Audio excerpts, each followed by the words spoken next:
پاکستان کے سب سے بڑے عالم نے کیا کہا؟ ہم جنگ بندی کی مخالفت کرتے ہیں. آج 20 نکات کی حمایت کیسے کر رہے ہیں؟ جو ہم لوگوں کو 2 سال گالیاں دیتے رہے, سب کو مل کر حماس کی مذمت کرنی چاہیے. میں اس چیز کی مذمت کروں, اسرائیل نے بے گناہ بچوں کو مارا.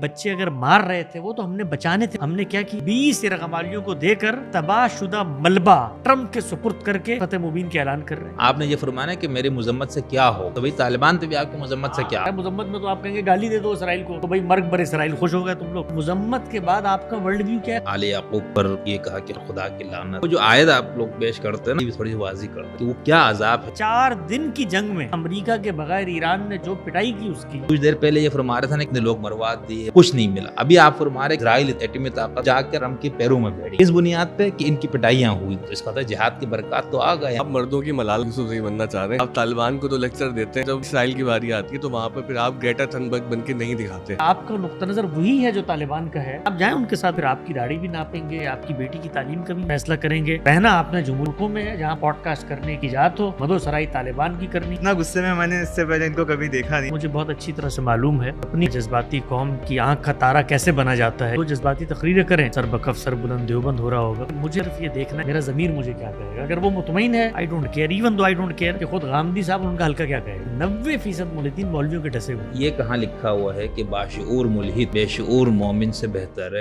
السلام علیکم. حسن الیاس صاحب آج ہمارے مہمان ہیں, اور حسن صاحب کو گرل کرنے کے لیے ہم نے آج امامہ انصاری صاحب اور شگری صاحب کو دعوت دی ہے. حسن بھائی السلام علیکم. وعلیکم السلام. مجھے لگتا ہے میں نے جب بھی آپ کے پلیٹ فارم پہ گفتگو کی, اس کے بعد چونکہ آپ لوگ گرل ہوتے رہے ہیں یہاں پہ کافی عرصہ, جی تو آپ نے آج عافیت اسی میں جانی ہے کہ ابتدا میں میں ڈسکلیمر دے دوں کہ آئندہ کی گفتگو سے میرا کوئی تعلق نہیں ہے.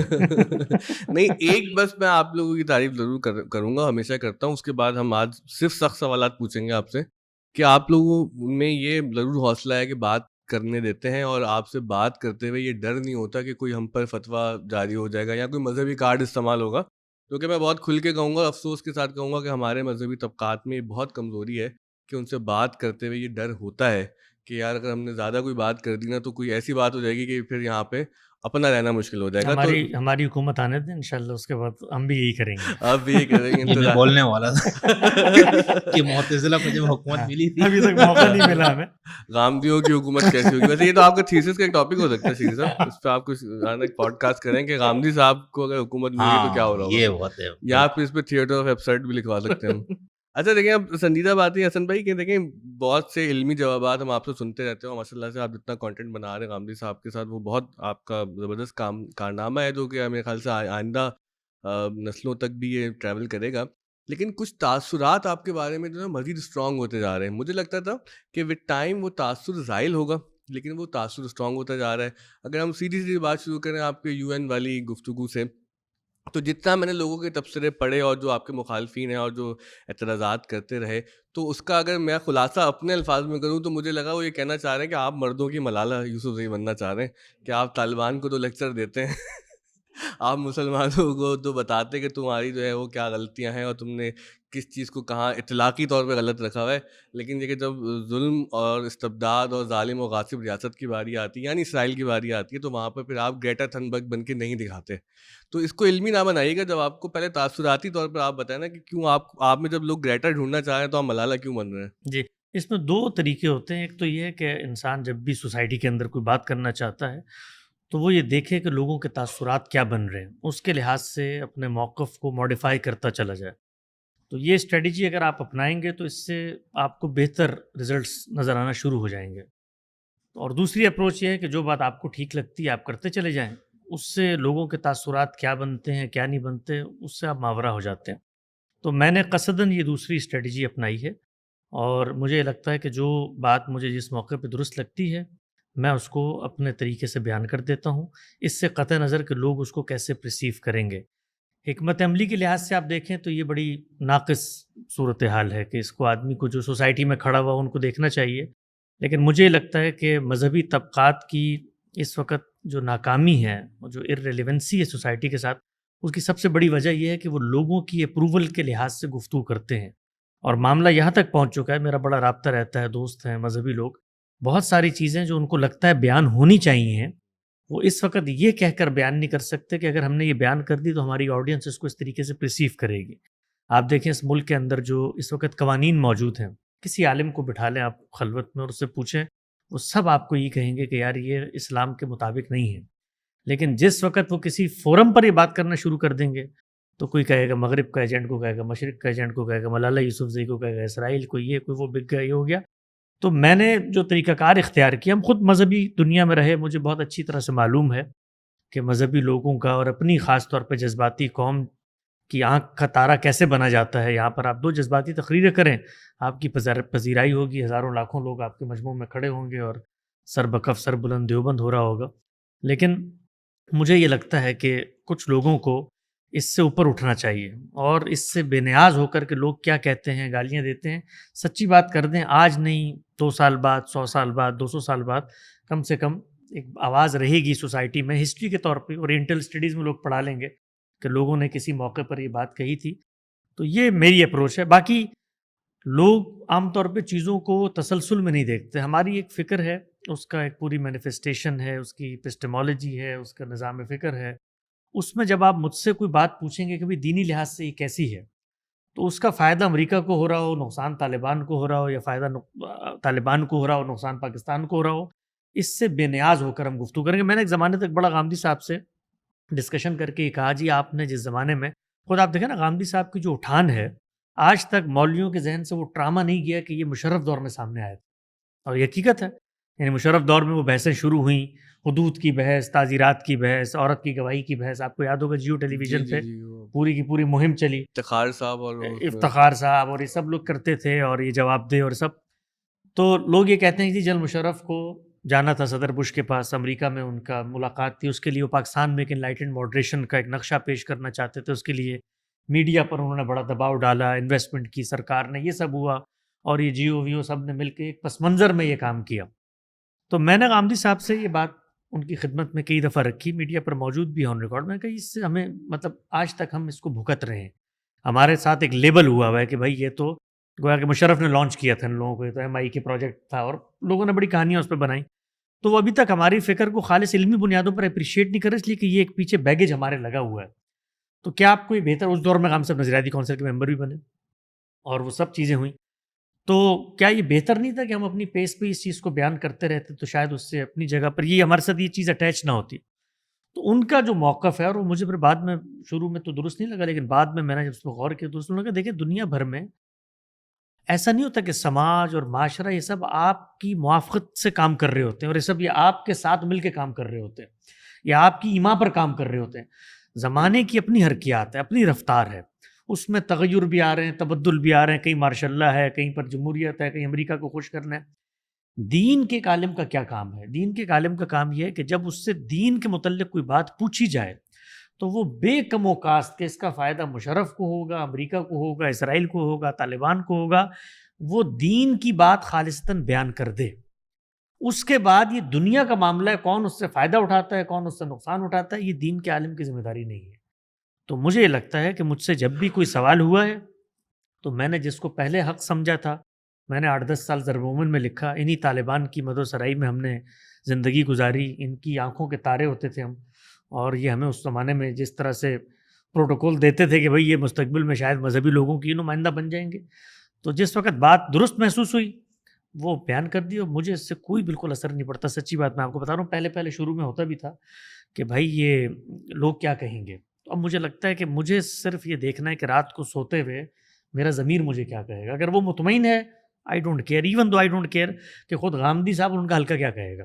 مجھے تو وہ بات سمجھ میں آ گئی ہے، غلطی ہو سکتی ہے، یہ میں عین ممکن ہے، میں غلط ہو سکتا ہوں، لیکن میں اس کی قطعاً پرواہ نہیں کرتا، اور میں اس طرح کی پذیرائی کو بالکل جوتے کی نوک پہ رکھتا ہوں کہ لوگ کیا کہیں گے، مطلب آئی ڈونٹ کیئر لوگ کیا کہیں گے. اچھا، یہ جو آپ نے بات کی کہ طالبان کی جو آپ نے یو این میں کی، تو ہم تو یہ نہیں کہہ رہے کہ آپ نے جو کہا وہ غلط کہا. دا پوائنٹ از کہ دا بگر ایول، رائٹ؟ تو جو اگر آپ کے پاس اتنا مطلب بڑا پلیٹ فارم ملا تھا آپ کو، تو why not the Palestine cause? مطلب why not go there and say it loudly to the world? آپ اس کی بھی بات کرتے بٹ ساتھ میں آپ وہ چیز بھی رکھتے. جی، میں وہاں پر کسی ملک کے سربراہ کی حیثیت سے جنرل اسمبلی میں خطاب کرنے نہیں گیا تھا. اقوام متحدہ میں جس وقت جنرل اسمبلی کا اجلاس ہوتا ہے تو اس کے ساتھ ہائی لیول سائیڈ ایونٹس ہوتے ہیں، اور وہی سائیڈ ایونٹس ہوتے ہیں جہاں پر دنیا بھر کی پالیسیز کی ڈسکشن ہوتی ہے. جنرل اسمبلی میں تو لوگ وزیر اعظم آتا ہے 10-15 منٹ اپنا موقف بیان کر کے چلا جاتا ہے. تو یہ اقوام متحدہ کے زیر اہتمام مختلف ممالک کے جو پرماننٹ مشنز ہیں انہوں نے مل کر وہاں پر ایک سائڈ ایونٹ ارینج کیا تھا جس میں آڈینس زیادہ تر غیر ملکی وزرائے خارجہ تھے, ڈپلومیٹس تھے, پالیسی میکرز تھے, یونائٹڈ نیشن کے لوگ تھے. اور مجھے وہاں پر انہوں نے دین کے ایک عالم کی حیثیت سے ایک موضوع پر گفتگو کرنے کے لیے مدعو کیا تھا. اس مباحثے کا موضوع یہ تھا کہ weaponization of religion by Taliban. طالبان اسلام کی جو ایک مسلح تعبیر پیش کر رہے ہیں جس کے مظاہر اس وقت ان کے ملک میں موجود ہیں, جو کچھ دنیا بھر میں شریعت کا نظام کہا جاتا ہے, اس کو وہ لے کر اٹھے ہیں اور یہ اس کا ایک پروڈکٹ آپ کے سامنے ہے. دین کے علماء اس کے بارے میں کیا کہتے ہیں, یہ میرا موضوع تھا. اس موضوع پر مجھے تبادلہ خیال کے لیے بلایا گیا. اگر میں اس موضوع پر اپنی کوئی رائے نہیں رکھتا تو مجھے وہاں جانے سے معذرت کر دینی چاہیے تھی, لیکن میری ایک رائے تھی اور مجھے لگتا تھا کہ مجھے اس کو وہاں پر بیان کر دینا چاہیے, جو رائے مجھے درست لگتی ہے. اور دنیا کے ضمیر کو مجھے یہ بتانا چاہیے کہ جس چیز کو آپ مذہب سمجھ کر کرٹیسائز کر رہے ہیں, مذہب کی حقیقی درست تعبیر جو میری نظر میں ہے وہ نہیں ہے جو طالبان بیان کر رہے ہیں. ان کا کلچر ہو سکتا ہے, ان کی سوچ ہو سکتی ہے. تو 5-6 منٹ کا آپ کو ایک بڑے پلیٹ فارم پہ ٹائم ملتا ہے. میں نے اس پس منظر میں دین کی جو مثبت دعوت ہے اس کو وہاں پیش کر دیا. اگر وہاں پر یہ موضوع ہوتا کہ جی غزہ اور فلسطین پر مسلمانوں کو دینی لحاظ سے کیا نقطہ نظر اپنانا چاہیے, تو میں وہاں پر وہ بات کرتا. جس بات کا لوگ مجھ سے تقاضا کر رہے ہیں وہ وہاں پر زیر بحث نہیں تھی. میں کسی مسجد کے ممبر پہ جا کر نہیں بیٹھ گیا تھا کہ جو کچھ میرے ذہن میں آیا وہ میں کر دوں. میں تو 1000 باتیں کر سکتا ہوں, یعنی یہ باتیں بھی کر سکتا ہوں کہ عالمی قوتوں نے وہاں پر جو طاقت کی اس کے ان کو سیاسی نقصانات کیا ہوئے. 10,000 باتیں کرنے کی ہیں, لیکن جو موضوع تھا اس موضوع پر میں نے گفتگو کی. اور اس موضوع پر جو میں نے بات کی ان میں بتائیے مجھے کہ کوئی بات میں نے کی ہو دینی لحاظ سے وہ بات غلط ہو, جو کچھ طالبان کہہ رہے ہیں وہ ٹھیک ہو. بہت سارے لوگوں نے مجھے لکھا اس کے جواب میں کہ طالبان تو ایسے ہیں. تو میں تو ان سے سوال یہی کروں گا نا بھی اگر اتنے اچھے ہیں تو آپ پاکستان میں کیا کر رہے ہیں بیٹھے ہوئے؟ آپ جائیں وہاں پر, ان کے پاس طالبان کے زیر حکومت اگر اسلام کا نفاذ ہو گیا ہے, مغرب کے لیے مسلح جدوجہد ہو رہی ہے, تہذیبوں کی کشمکش میں وہ تاریخ کے صحیح موڑ پہ کھڑے ہوئے ہیں, تو جا کے ان کا ساتھ دیں. ان ملکوں میں بیٹھ کے جو جمہوریت کے ملک ہیں یہاں پر بیٹھ کر جب وہ طالبان حملہ کرنے آتے ہیں تو آپ کہتے ہیں نہیں وہ ایلینز نے حملہ کر دیا, وہ تو اس طرح کے ہیں نہیں. وہ جب قبول کرتے ہیں تو وہ کہتے ہیں کہ شریعت ہم درآمد کر رہے ہیں. تو میرا خیال ہے کہ ہمارے جو مخاطبین ہیں وہ ڈائلمز میں جیتے ہیں, ان کے سامنے حقیقی تصویر نہیں ہے. لوگ فلسفے کی بحثیں کرتے ہیں کہ جی یہ 2 طریقے تھے, مغرب کی تہذیبی یلغار اور یہ اور وہ, اور طالبان اس میں اس جگہ پر کھڑے ہوئے ہیں. تو بھائی اگر آپ کا نقطہ نظر وہی ہے جو طالبان کا ہے تو آپ مجھے مت سنائیں, آپ جائیں ان کے ساتھ وہاں جا کر رہیں اس افغانستان میں جہاں پر وہ پھر آپ کی داڑھی بھی ناپیں گے, آپ کے انٹرنیٹ کو بھی دیکھیں گے, آپ کی بیٹی کی تعلیم کا بھی فیصلہ کریں گے.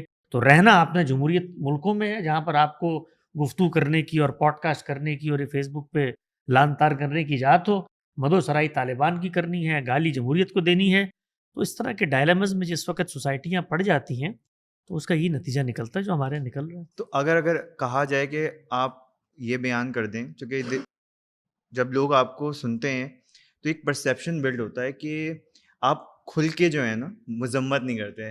جو ابھی ہماری پیچھے بات بھی ہو رہی تھی مذمت, تو why not condemn it in the harshest words تاکہ لوگوں کو پتہ چل جائے کہ آپ کا موقف کیا ہے. آپ کرتے ہیں مذمت؟ جی. کیا حاصل ہوا آپ کو مذمت کر کھل کے کی ہوگی آپ نے, چیخ مگر کے بھی کی میری ہوگی؟ جو وائس ہے اس کی اتنی حیثیت نہیں ہے. آپ کی جو وائس ہے لوگ آپ کو سنتے ہیں, لوگ آپ کو جانتے ہیں, آپ کی آواز کی, آپ کی بات میں ایک وزن ہے. اور مجھے اس سے بڑھ کر یہ کہ لوگ آپ سے بدگمان بھی ہو چکے ہیں اس جی مسئلے پر. تو لوگ مجھے زیادہ جانتے ہیں یا اس ملت کے مذہبی زعما رہنما؟ میں تو آج یہاں کھڑا ہوں جو الیکشن میں, مجھے تو شاید ضمانت ضبط ہو جائے, 4 لوگ بھی ووٹ نہ دیں. تو ہماری پوری ملت مل کے مذمت کر رہی ہے.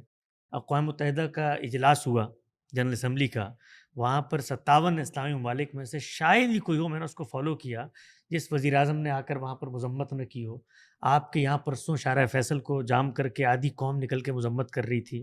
پچھلے 70 سال سے آپ نے بھٹو صاحب کا اجلاس دیکھ لیں, یہاں پر جو اسلامی ممالک کا ہوا تھا, اس وقت سے لے کے آج تک OIC کا ہر اجلاس, قومی اسمبلی کا ہر اجلاس, دنیا بھر کا ہر مذہبی دانشور, مفکر, علمائی, نابغہ وہ مذمت کر رہا ہے. یہ کیا ہوتی ہے مذمت؟ کبھی ہم نے اس کو اتر کے دیکھا ہے کہ ہم لوگوں سے یہ بلیک میل کر کے مطالبہ کر رہے ہوتے کہ آؤ مل کے ہمارے ساتھ گالی دو؟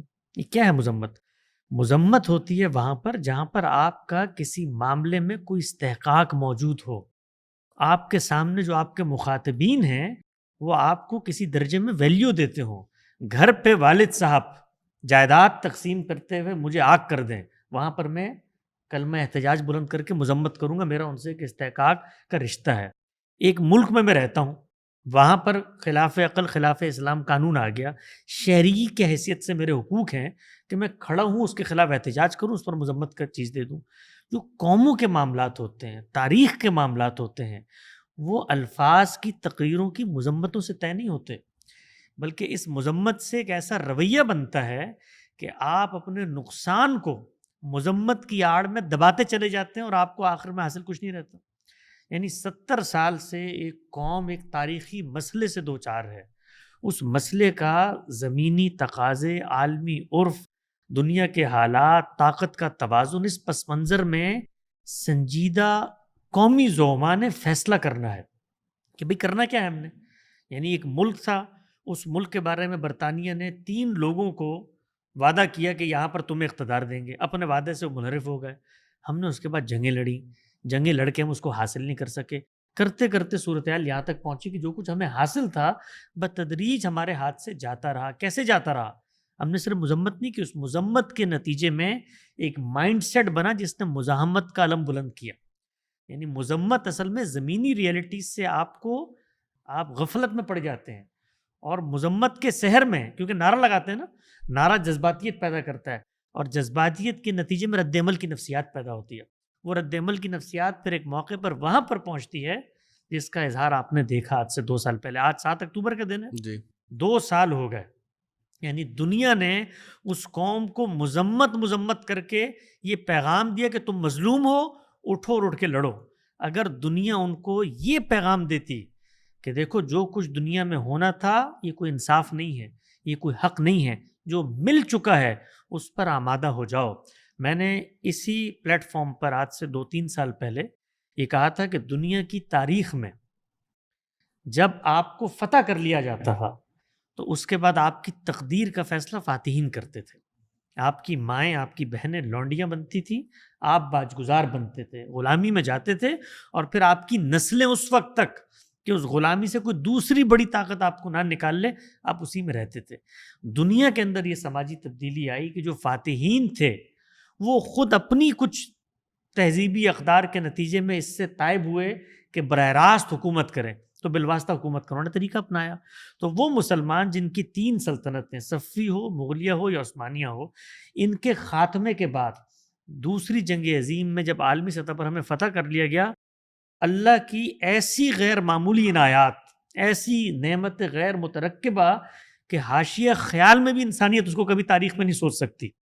آپ کو 57 اسلامی ممالک میں نیند خود مختاری مل گئی, جہاں آپ کا وزیر اعظم, آپ کا صدر, آپ کی پارلیمنٹ, آپ کا دستور, آپ کا قانون, آپ کی نیم خود مختاری.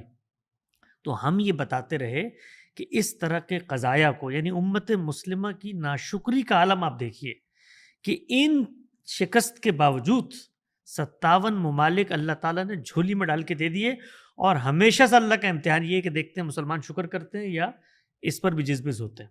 تو 2 خطوں کو لے کر انہوں نے دنیا کا امن, دنیا کے ساتھ تعلقات, دنیا کے ساتھ معاملات, اس میں اتنی کشمکش پیدا کی ہے کہ ہماری نسلیں اس وقت اپنی بقا کے بارے میں متفکر ہیں. ہمارے بچوں کو ہم نے اتنا پوائزنڈ کر دیا ہے اس دنیا میں رہنے کے حوالے سے کہ وہ اب یہاں رہنا نہیں چاہتے. 2 خطے ہیں چھوٹے چھوٹے سے, اور اس میں سے ایک خطہ یہاں کشمیر کا خطہ تھا, جس کے بارے میں تو الحمدللہ آج آپ کی ریاست بھی, وہاں کے حکمران بھی, عالمی ضمیر بھی سب اپنی جگہ پر خاموش ہو گئے.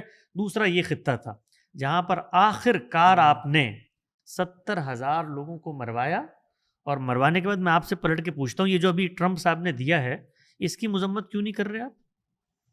اس پر تو ساری دنیا فتوے دے رہی ہے. حماس کو اس موقع پر کیوں نہیں کر رہے مذمت؟ اس لیے کہ کوئی نیا پوڈ کاسٹ میں اٹھوائیں گے, کوئی لاہ عمل نہیں ہے آپ کے پاس اس وقت. نہیں اس پہ نہیں بولنا بھائی, اس پہ لڑکے اٹھ رہے ہیں آج کل. 20 نکات کی مذمت کیجیے. شگری صاحب شامل کریں گے اپنا سوال, بس اس میں 2 باتیں شامل کر لیجیے گا اسی سوال میں کہ دیکھیں یہ مسلمانوں کا مسئلہ نہیں رہا. اب یورپ کا زمین جاگا ہے, مغرب کا زمین جاگا ہے, تو وہ لوگ بھی تو بھائی وہیں پہ مذمت کر رہے نا اٹھ کے وہاں پہ. اور جہاں پہ 57 ممالک ہمیں ملے ہیں اللہ کی جانب, تو 58 بار بھی لینے تھے ہمیں.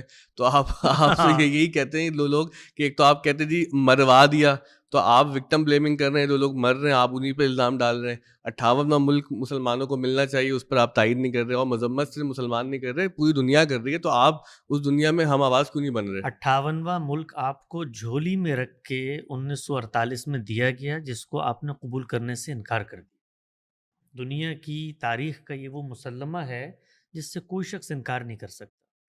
یعنی اس کو دنیا آپ کو دینے کے لیے پیچھے دوڑ رہی تھی اور آپ لینے پر آمادہ نہیں تھے.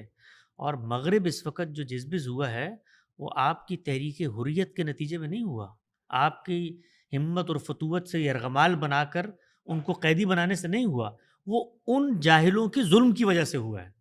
ان پر تو اللہ کی پھٹکار پہلے دن سے ہے, انہوں نے تو وہ کام کرنا ہے جس کے نتیجے میں تا قیامت اللہ کا عذاب ان کے سروں پر برستا رہے گا.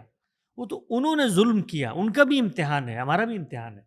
یعنی ہم نے اپنے امتحان میں ناشکری کی تو اللہ تعالیٰ نے ہمارے ساتھ کیا معاملہ کیا کہ جو کچھ ہمیں مل رہا تھا کرتے کرتے ہم اس جگہ پر پہنچ گئے جو آج کھنڈر بن گئی. 70,000 لوگوں کو ہم نے مروایا. اس کراچی میں مذہبی علماء نے کھڑے ہو کر کیا کہا, ہم جنگ بندی کی مخالفت کرتے ہیں. پاکستان کے سب سے بڑے عالم نے, وہ تو بہت افسوسناک بات ہے. جنگ بندی کی مخالفت کرتے ہیں. تو جنگ بندی کی اگر آپ مخالفت کرتے تھے تو آج 20 نکات کی حمایت کیسے کر رہے ہیں؟ آج آپ لوگوں کو, جو ہم لوگوں کو 2 سال گالیاں دیتے رہے, سب کو مل کر حماس کی مذمت کرنی چاہیے. اگر آپ اپنی فکر میں کنسسٹنٹ ہیں, کیوں نہیں کرتے مذمت آپ حماس کی؟ جو رستہ آپ نے دکھایا تو ان کو ہمت فتوت اور یہ اور وہ, اور جو کہانیاں ہمیں سنائی تھی کتنا ظلم ہو رہا تھا, فلاں ہو رہا تھا یہ, اور پوری دنیا پہ اسرائیل تو گریٹر, یہ عالمی طاقتیں کیسے کام کرتی ہیں اس وقت ہم بتاتے تھے آپ کو کہ دنیا میں یہ نہیں ہوتا کہ ایک ہی طاقت اندھی اور اٹھ کے بیٹھ گئی ہے. امریکہ ہے, چائنا ہے, خود اس کے سیاسی مفادات امریکہ میں کیسے کمزور ہوئے, جس کے نتیجے میں آج امریکہ کس سطح پر جا کر اس کے اپنے مفادات خطے کے اندر کیا ہیں, یہ حرم تک آئے گا, یہ فلاں. بھائی 3 سلطنتیں ہماری ختم ہو گئیں, اس کے بعد حرم تک تو نہیں پہنچے, 57 اسلامی ممالک بنا کے ہم انہوں نے دے دیے. تو کائنات کے اندر نظام کیسے کام کرتے ہیں, دنیا کے اندر امکانات کہاں کہاں موجود ہیں.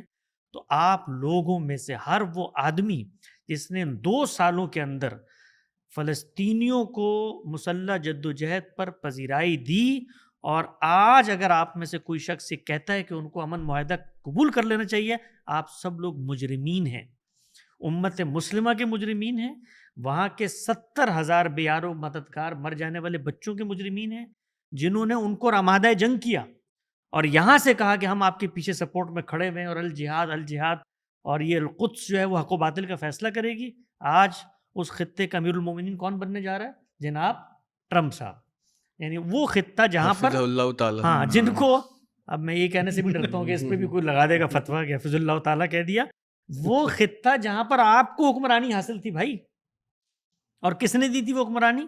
یعنی وہ خطہ مصر کے پاس رہا 20-30 سال, اسرائیل کے پاس رہا, اٹھا کے جھولی میں ڈال کے دیا آپ کو کہ وہاں پر رہو, کچھ اپنی تعمیر کرو, کچھ اپنی ملت کے بارے میں سوچو, کچھ داخلی استحکام پیدا کرو.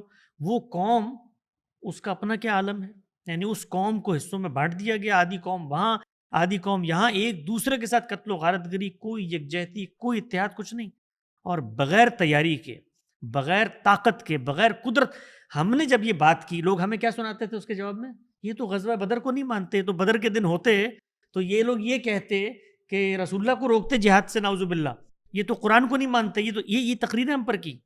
2 سال ہم لوگ جتنی کشادہ ظرفی کے ساتھ گالیاں سنتے رہے, یہ مغرب کے ایجنٹ, یہ اسرائیل نواز, یہ فلاں بدر کے موقع پر, تو میں جواب میں کہوں کہ آپ لوگ اگر صلح حدیبیہ کے موقع پر ہوتے تو کیا کرتے؟ یعنی رسول اللہ کا ہاتھ پکڑ لیتے کہ یہ کام نہیں کرنا. تو آج کے دن یعنی یہ ہم سب کو اور میں آپ کو بتاؤں سچی بات, میں نے ایک کالم لکھا تھا, ان کے علم میں ہے کہ تاریخ کے ملبے پر کھڑی امت, ٹھیک ہے نا, گمشدہ عظمت, خاموش حال اور تاریخ مستقبل. آپ یقین جانیں میں نے اس پر مطالعہ کیا اپنے علم کی حد تک, 200-250 سال میں 20 سے 22 مسلح تحریکیں اٹھی ہیں, اور ان تحریکوں کی جو شکست ہوئی ہے اس کی راکھ سے پھر یہ مذہبی قیادت نئی نسل کو موٹیویٹ کرے گی, اور ان 70,000 جانوں کو اس جگہ پہنچا کے ان میں پھر سے یہ پوائزن کرے گی کہ اب پھر نکلو اور نئے محاذ کی طرف جاؤ. یہ کبھی بوسنیا ہوگا, کبھی چیچنیا ہوگا, کبھی کشمیر ہوگا, کبھی افغانستان ہوگا, اور یہ خطہ فلسطین ہوگا. تو اس وقت دنیا نے دیکھ لیا کہ بغیر طاقت, اور میں نے پڑھا گزشتہ دنوں جو لوگ 2 سال سے ہمارے اوپر تبرہ کر رہے تھے، وہ لکھ رہے ہیں کہ اس وقت حماس کو یہ سوچنا چاہیے کہ یہ جو کٹ پتلی حکمران نہیں آئے، یار یہ آج پتہ چلا کہ کٹ پتلی حکمران آپ نے 1200 قیدی وہاں سے بنا کے لانے تھے اور پوری دنیا نے آپ کے لیے آ کر جنگ کرنی شروع کر. یہی امت مسلمہ ہے. جس وقت میں نے یہاں کہا کہ یہ مہذب فاتح مسلمہ امت مسلمہ کی قیادت اس فاتح کے سامنے باجگزار بن کے بیٹھی اقوام متحدہ میں، خدا را ہمارا مسئلہ حل کرائیں، نہیں بیٹھی. اس میں آپ کے شہباز شریف صاحب، اردن کے شاہ عبداللہ صاحب، وہاں پر خلیفہ ثانی صاحب، یہ سب لوگ بیٹھے. کیوں بیٹھے؟ طاقت دنیا میں کیسے کام کرتی ہے بھائی، کہ آپ فلسطین میں خدا را آپ اسرائیل کو سمجھائیں کہ جنگ بندی کر لے، جو کہتے ہو کرنے کو، آپ کو امیر المومنین بنا دیتے ہیں وہاں پر، آپ آ جائیں ان سے جان چھڑائیں. تو دنیا میں طاقت ایسے کام کرتی ہے. جس وقت ہم بتاتے تھے اس وقت کوئی سننے کو تیار نہیں تھا. تو میں آج ان سب سے پوچھتا ہوں، کیوں نہیں نکل رہے آپ حماس کی مذمت میں؟ مذمت کریں آپ حماس کی، جنہوں نے جہاد کا رستہ ختم کر. ابھی تو فتح اور نصرت کی اللہ تعالیٰ کی طرف سے فوجیں اترنی تھیں، یہ تو موقع تھا. وہ کیا کہتے تھے، قربانی دیں گے تو کچھ ہوگا نا. تو قربانی دینے کے بعد نعوذ باللہ من ذالک اتنا کمزور ایمان ہے آپ لوگوں کا کہ 70,000 لوگوں کی قربانی دے دی، اور اب آپ ان کفار کے ساتھ جن کی آگ سے گھر کو روشن نہیں کرنا تھا، جن کی مشابہت اختیار نہیں کرنی تھی، جو حرم پر آ رہے تھے، ان کے ساتھ معاہدہ کر رہے ہیں، اس امریکہ کو وہاں لا کر بٹھا رہے ہیں. تو اب میں پوچھوں آپ لوگوں سے کہ ان میں سے مسلمانوں کا خیرخواہ کون تھا اور مسلمانوں کا دشمن کون تھا؟ یہ باتیں 2 اور 2 4 کی طرح سب پر واضح ہو چکی. بہت بھرا بیٹھا تھا میں 2 سال سے، آج نکالا. لیکن مذمت نہیں کیا آپ نے. ہاں لیکن آپ ایک کام کریں، آپ مذمت تو کر کے دکھائیں اسرائیل کی. پہلے نہیں میں تو نہیں کریں نا، آپ بھی تو الٹی سیدھی باتیں لکھتے تھے فیس بک پہ، آل یعقوب یہ وہ. نہیں پہلے آج سیکھیں صاحب، آپ مذمت کر رہے ہیں اسرائیل میرے خیال کی. سے اتنا غصے میں نے اس سے پہلے ان کو کبھی دیکھا نہیں. میں نے ان کی بڑے نہیں سلجھے ہوئے اور یعنی آپ دیکھیے غصے کی بات نہیں، اس میں درد غصہ دل کی نہیں ہے، بات ہاں، ہے. یعنی there's a 70,000 difference, there's a بچے difference. بے گناہ، اور وہ لوگ کہ جن کو پتہ ہی نہیں کہ جنگ کیا ہوتی ہے، یعنی ان پر جنگ مسلط کر دی گئی. یار دیکھیں نا، وہ ابھی ہم بات کر رہے تھے کہ وہ جو مناظر ہم دیکھتے ہیں فلسطین میں، پہلے تو یہ تھا کہ ہم رو لیتے تھے، تنہائی میں رو لیا، بیوی بچوں سے چھپ کے رو لیا. اب تو مجھے سمجھ ہی نہیں آتا کہ اس غم کو میں کیسے محسوس کروں. وہ ہمارے تمام تر ایموشنز ایگزاسٹ ہو چکے ہیں، اور وہ کبھی کبھی اپنے آپ سے خوف آتا ہے کہ یار اتنا ظلم دیکھنے کے بعد ہم بالکل کیسے ساکت بیٹھے ہیں اور ہم رو کیوں نہیں رہے. پھر سمجھ یہ آتا ہے کہ بھائی رونا دھونا جو کرنا تھا کر لیا، اب ہمیں کچھ سمجھ نہیں آ رہا کہ اس کے بعد کیا کریں. وہ جن کو سمجھ میں آتا تھا وہ روئے ہیں، اور صحیح جگہ پہ جا کے روئے ہیں. وہ ٹرمپ کے سامنے جا کے روئے ہیں، اور وہاں جا کر انہوں نے کہا ہے کہ خدا را مسئلہ حل کرے، اور مسئلہ حل ہونے کی طرف جا رہا ہے. جو آپ جس چیز پر آمادہ نہیں تھے، میں تو اس پر حیران ہوں کہ امت مسلمہ اس خطے پر وہ کہتی تھی کہ اسرائیل کا خاتمہ ہونا چاہیے، آج اس غزہ کی پٹی پر بین الاقوامی برادری کی حکومت ماننے کو تیار ہو گئی. یہ مسلمانوں کی جو نفسیات ہے، اس میں آپ ایک راہ چلتے بچے سے پوچھیں کہ کیا حاصل ہوا، وہ آپ کو 2 اور 2 4 کی طرح بتا دے گا. یہ حاصل ہوا آپ، جذباتی تقریریں، جذباتی نعرے، اور اس کے بعد صرف اور صرف ملال اور ملال اور ملال کے علاوہ کچھ نہیں. تو یہ تقریر جو ہے ملالہ سے ملال تک ملال کی طرف آ گئے. تو یہ 2 سال تک تقریر اگر میں کرتا، یہ جو آپ حضرات سب کرتے رہے، تو 2 سال تو بڑی پذیرائی ہوتی. نہیں آپ کیوں نہیں کرتے؟ ہاں تو میں یہی کہہ رہا ہوں نا کہ 2 آپ سال 2 جملے بول دیں، مجھے بتائیں، ہم اس کو کلپ لگائیں گے. مجھے مسئلہ یہ لگ رہا ہے کہ یہ گرے ایریا ڈھونڈ رہے ہیں. ہی سیز کہ گرے ایریا ہے، بلیک اینڈ وائٹ نہیں ہے. چلے گرے مان لیتے نا. 2 سال تک میں آنکھوں کا تارا ہوتا تو آج کہاں منہ چھپاتا؟ آپ یہ بتائیں نا مجھے. میں تو 2 سال وہی تقریر کرتا جو شارع فیصل پہ پورا ٹریفک جام کر کے آپ کے سارے حکمران کر رہے ہیں پچھلے 2 سال سے. آج کہاں ہیں وہ؟ سوال یہ ہے. نہیں اس میں 2 جملے آپ کیوں نہیں کہہ دیتے؟ ہم الگ سے کلپ چلائیں گے کاٹ کے اس کو. کس کے بارے میں؟ اسرائیل کے بارے میں. کیا کہنا ہے اسرائیل کے؟ اسرائیل دونوں پاور سیم ہے کیا؟ آپ ایکویٹ سیم کر رہے ہیں، آپ اسرائیل اس طرح سے کرتے ہیں کہ ایسا لگتا ہے کہ دونوں سیم ہیں. It's not the same. مطلب آپ دیکھیں گے تو اوبویسلی ایک کی جو پاور ڈائنامکس ہے وہ اتنی اوپر ہے اور دوسرے کی اتنی نیچے ہے. تو جب آپ بات کر رہے ہوتے ہیں تو کہیں نہ کہیں آپ کو نہیں لگتا کہ جب آپ بات کرتے ہیں تو آپ کو بتانا چاہیے کہ ایک obviously has an upper end اور دوسرا جو ہے وہ ایک ظالم ہے، ایک مظلوم ہے. ہاں اس کے یہ جو بات کرتے ہیں اپر ہینڈ لوور ہینڈ طاقت، بھائی طاقت انسانوں نے پیدا کی ہے. جب انسان طاقت پیدا کر لیتے ہیں تو ان کا ہینڈ اوپر ہو جاتا ہے. تو اب میں کیا کہوں کہ طاقت نہیں، یعنی جس کے پاس طاقت نہیں ہے وہ کمزور ہے نا. اس کو تو میں بتاؤں گا کہ تم کمزور ہو، اپنے آپ کو پہچانو. ایتھنس کے معبد خانے پہ لکھا ہوا تھا کہ اے انسان اپنے آپ کو پہچان. تو میں ان کو یہ کہوں کہ تم بڑے کمزور ہو اور اب تمہیں اٹھ کے جا کر لڑ دینا چاہیے. لڑا دے ممولے کو شہباز سے. تو یہ تو ہلاکت کا فیصلہ ہے. میں اس کو بتا رہا ہوں بھائی تم کمزور ہو, اور اس کو بتا رہا ہوں کہ تم طاقتور ہو. تو وہ طاقتور جو ہے وہ میرے کہنے سے طاقتور بنا نہیں ہے. وہ طاقتور نہیں ہے, وہ غاصب ہے, وہ ظالم ہے. ہوں گے تو پھر آپ ایک مقدمہ لے کے چل رہے ہیں نا, غاصب ہیں, ظالم ہیں, یہ 4-5 الفاظ ہم اپنی لغت میں لے کے بیٹھے ہوئے ہیں. غاصب ہیں, ظالم ہیں, تو کوئی اصول ہوگا, کوئی قاعدہ ہوگا, اس قاعدے پہ اپنے نقطہ نظر کو بیان کریں, پیش کریں. کس نے منع کیا؟ سیاسی سطح پر پیش کریں. بھائی برطانیہ عظمیٰ نے اس خطے میں یہ ہمارے ساتھ سازش کی ہے. یعنی وہ خطہ جس کے بارے میں وہ خود انہوں نے کہا تھا کہ بھائی یہاں لوگوں کو امپاور کریں گے, اس کے بعد برابری کی سطح پہ تقسیم ہوگی, نہیں کی انہوں نے. کریں آپ تقریر. تو تقریر کرنے سے اگر دنیا کا ضمیر جاگ جاتا ہے تو ابھی تک جاگ جانا چاہیے نا. نہیں جاگا 70 سال میں, اس لیے نہیں جاگا کہ دنیا میں تقریروں سے فیصلے نہیں ہوتے, طاقت سے فیصلے ہوتے. آپ کے پاس کل طاقت آ جائے, آپ اس خطے میں جائیے اور جا کے فیصلہ کر دیں. اسرائیل کو برباد کر دیں, میری طرف سے اٹھا کے اسرائیل کا خاتمہ کر دیں, مجھے کیا اعتراض ہے بھائی؟ طاقت ہے آپ کے پاس, نہیں ہے تو اب میری مذمت, میری نوحہ گری, میری اسرائیل کو گالی دینا, اس سے کس چیز کا فرق پڑے گا سوائے اس بات کے کہ لوگ گراؤنڈ ریئلٹیز کو بھولنا شروع کر دیں. میرا بس چلے تو بھائی مسلمانوں کو وہ طاقت ملنی چاہیے جس میں عالمی سطح پہ ان کو 3 سلطنتیں حاصل تھیں. تو میں بیٹھ کے مذمت کروں جنہوں نے سلطنت عثمانیہ توڑی تھی, جنہوں نے مغلیہ سلطنت کو توڑا تھا, ٹیپو سلطان کی حکومت یہاں سے چلی گئی تھی, میں روز انگریزوں کی مذمت کروں. بھائی تاریخ کا دھارا آگے نکل جاتا ہے, تاریخ کا دھارا پیچھے مڑ کے کبھی نہیں دیکھتا. آپ نے کبھی سنی ہے کسی سے گفتگو پاکستان میں بیٹھ کے یار میں آج مذمت کر رہا ہوں ایسٹ انڈیا کمپنی یہاں پر کیوں آئی تھی؟ کی مذمت آپ نے آج تک؟ آپ کو تو ویزا ملتا ہے تو ایسٹ انڈیا کمپنی کے ملک میں جا کے تعلیم حاصل کرتے, تو اس کی تو مذمت کوئی نہیں کرتا. تو تھوڑا وقت گزر جاتا ہے نا.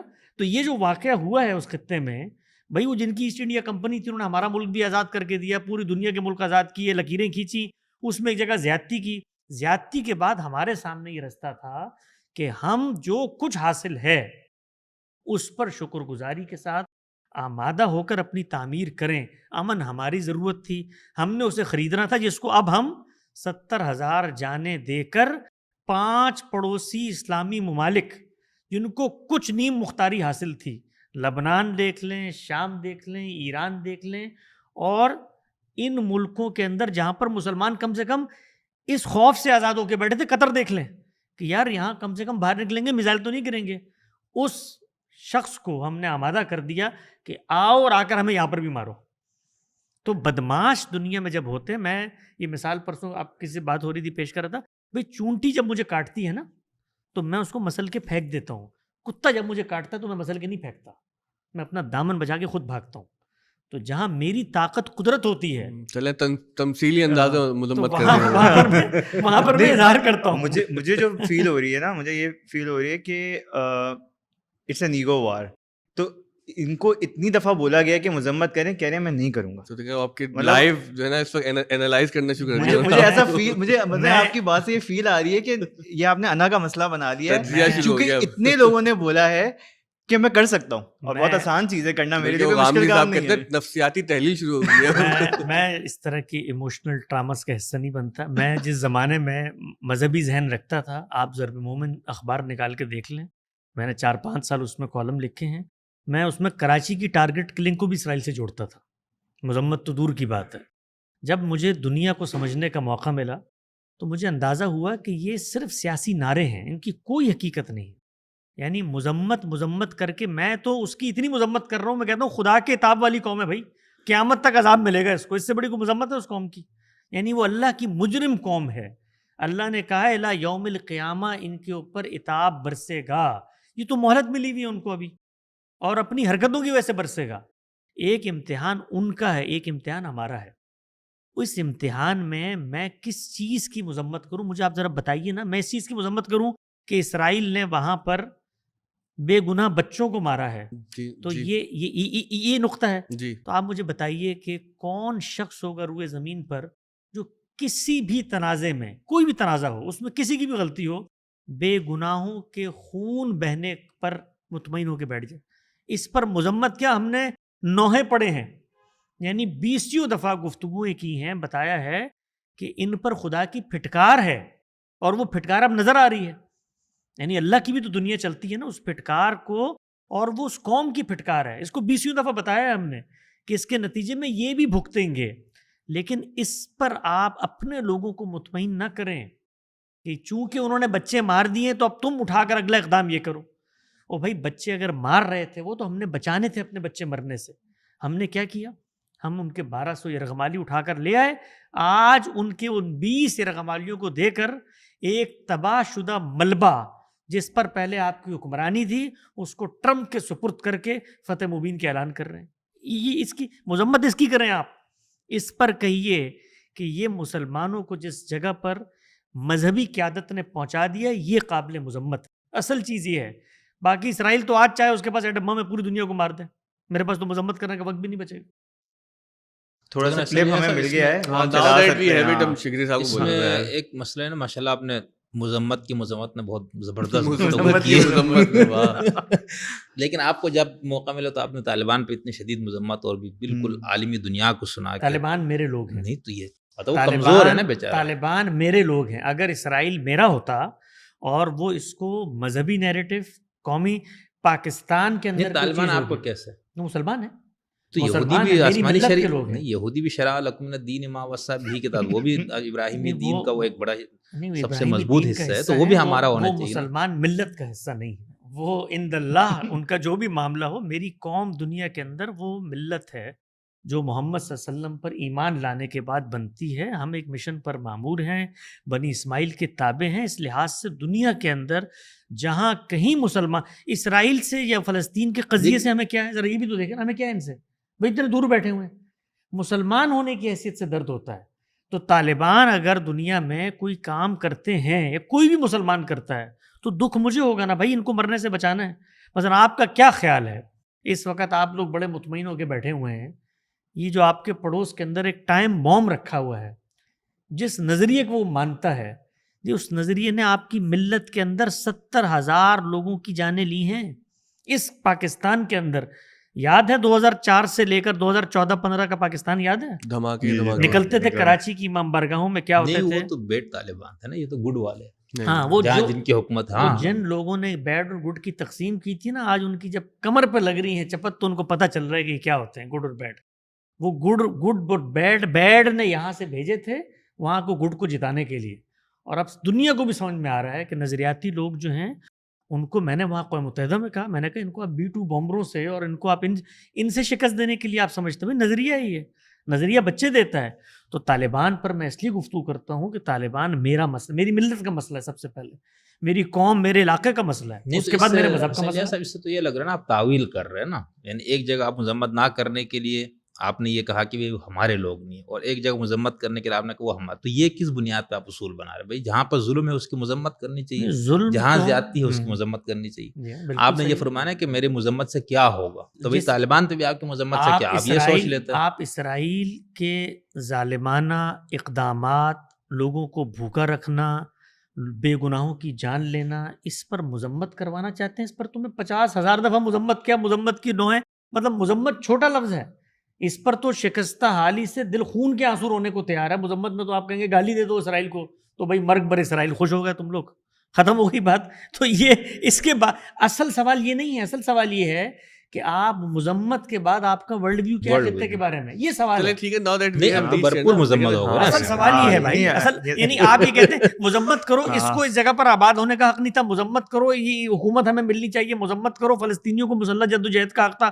مذمت کرو القدس حق و باطل کا فیصلہ کرے گی, مذمت کرو تم ان کے ساتھ کھڑے ہو جاؤ. نہیں, ہم حق کے ساتھ کھڑے ہیں. حق غیر جانبدار ہوتا ہے, وہ ہمارے لوگ اگر کوئی زیادتی کرتے ہیں تو ہم اس کے بارے میں کہیں گے. آپ چلیے, لوگوں نے ہمیں کہا جی اقوام متحدہ نے ان کو اجازت دی ہے اس مسلح کارروائی کی, انٹرنیشنل قوانین پڑھ کے سنائے, وہ انٹرنیشنل قوانین جو طاقتوروں نے بیٹھ کے بنائے ہیں. یعنی انٹرنیشنل قانون, جس چیز کو, قانون کیا ہوتا ہے دنیا میں, وہ جو طاقتور کہتا ہے وہ قانون بنتا ہے بھائی.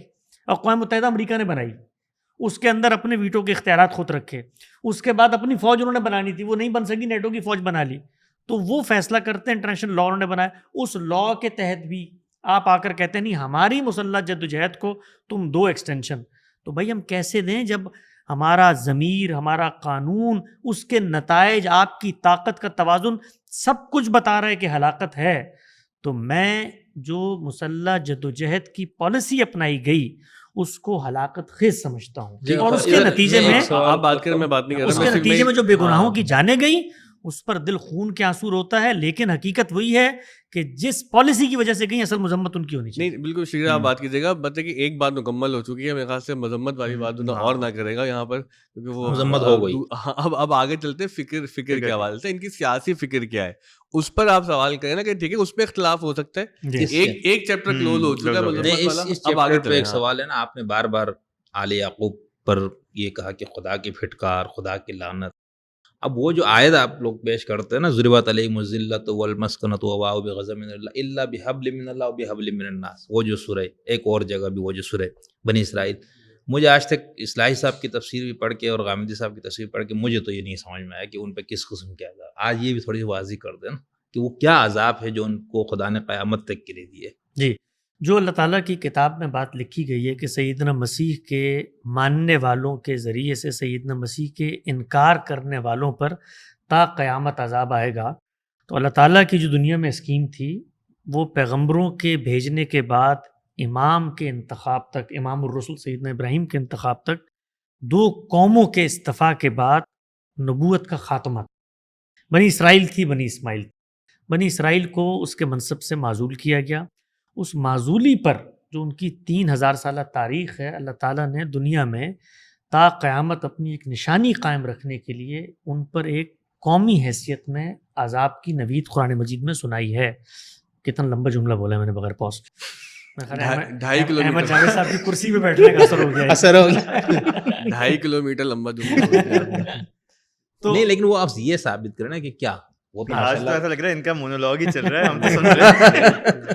نہیں وہ بات کرنے دے رہے ہیں، تو نہیں یہ بھی کوئی کاٹ لے گا کہ یہ اکیلے بول کر چلے گا صحیح۔ تو اس پر اللہ تعالیٰ کی جانب سے اللہ کی کتاب یہ بتاتی ہے کہ ایک عذاب کا تازیانہ ہے جو ان پر برسایا جائے گا۔ کیڑا تازیانہ وہ سمجھ وہ نہیں آیا۔ وہ جو تازیانہ ہے وہ اس قوم پر سیاسی سطح پر دنیا میں ان کو مغلوب رکھنے کا عذاب ہے جو ان پر برستا رہا۔ سیدنا مسیح کی آمد کے ساتھ ایک دوسرا معاملہ ہوا، وہ معاملہ یہ تھا کہ جس وقت جی آپ تو سیدنا مسیح کی آمد کے ساتھ اس قوم کے ساتھ ایک دوسرا معاملہ ہوا کہ جس وقت کسی قوم میں اللہ رسول بھیجتے ہیں تو اس کی جو امیڈیٹ آڈینس ہوتی ہے اس پر بھی عذاب آتا ہے۔ تو 2 پہلوؤں سے آل یعقوب پر عذاب کا تازیانہ برسایا گیا، ایک سیدنا مسیح کا انکار اور دوسرا قوم کی حیثیت سے اس منصب کو فراموش کرنا جو شہادت کا منصب تھا۔ سیدنا مسیح کی حیثیت میں جو عذاب آیا وہ تیتس رومی کے اس طاقت کی صورت میں آیا جس کی پیشن گوئی بائبل میں سیدنا مسیح خود کر کے گئے ہیں کہ یہ بچہ جوان نہیں ہوگا کہ ابن مریم لوٹے گا، اور وہ عذاب وہاں پر آیا۔ جو دوسرا عذاب ہے وہ قرآن مجید یہ بتاتا ہے کہ عذاب کا تازیانہ برستا رہے گا۔ وہ کیسے برسا، اس کا جواب استقصا کرتے ہیں تو معلوم یہ ہوتا ہے کہ قومی سطح پر جب یہ کہا نا کہ ان کے ماننے والوں کو ان کے نہ ماننے والوں پر غلبہ دیا جائے گا، تو غلبہ کیسے دیا جاتا ہے؟ غلبہ ہمیشہ سیاسی سطح پر کسی کو برتری دے دی جاتی ہے، دوسرا سیاسی سطح پر اس کا مغلوب ہو جاتا ہے۔ اور جب اللہ تعالیٰ نے بتایا کہ یہ تا قیامت ہوگا تو اس کا مطلب یہ ہے کہ یہ ہلاکت نہیں ہوگی، ورنہ تو عذاب تا قیامت چل نہیں سکتا نا، ورنہ تو ایک قوم کا آپ خاتمہ کر دیں۔ تو غلبہ دیا جائے گا اور تا قیامت بقا میں رہیں گے، یہ اس کا مطلب یہ کسی کے باج گزار بنیں گے۔ کوئی ہے جو ان کے معاملات دیکھے گا، وہ کون ہے؟ وہ قرآن مجید میں بتایا مسیح کے ماننے والے ہیں۔ یہ قرآن کا دعویٰ ہے، اس دعوے کو خارج میں جا کر دیکھیں بالکل مطابقت احوال 100%، یعنی آپ تھم پرنٹ سے کر کے اس کو پہچان سکتے ہیں کہ یہ دنیا میں ان کے ساتھ سیدنا مسیح کے جانے کے بعد معاملات کیا ہوئے۔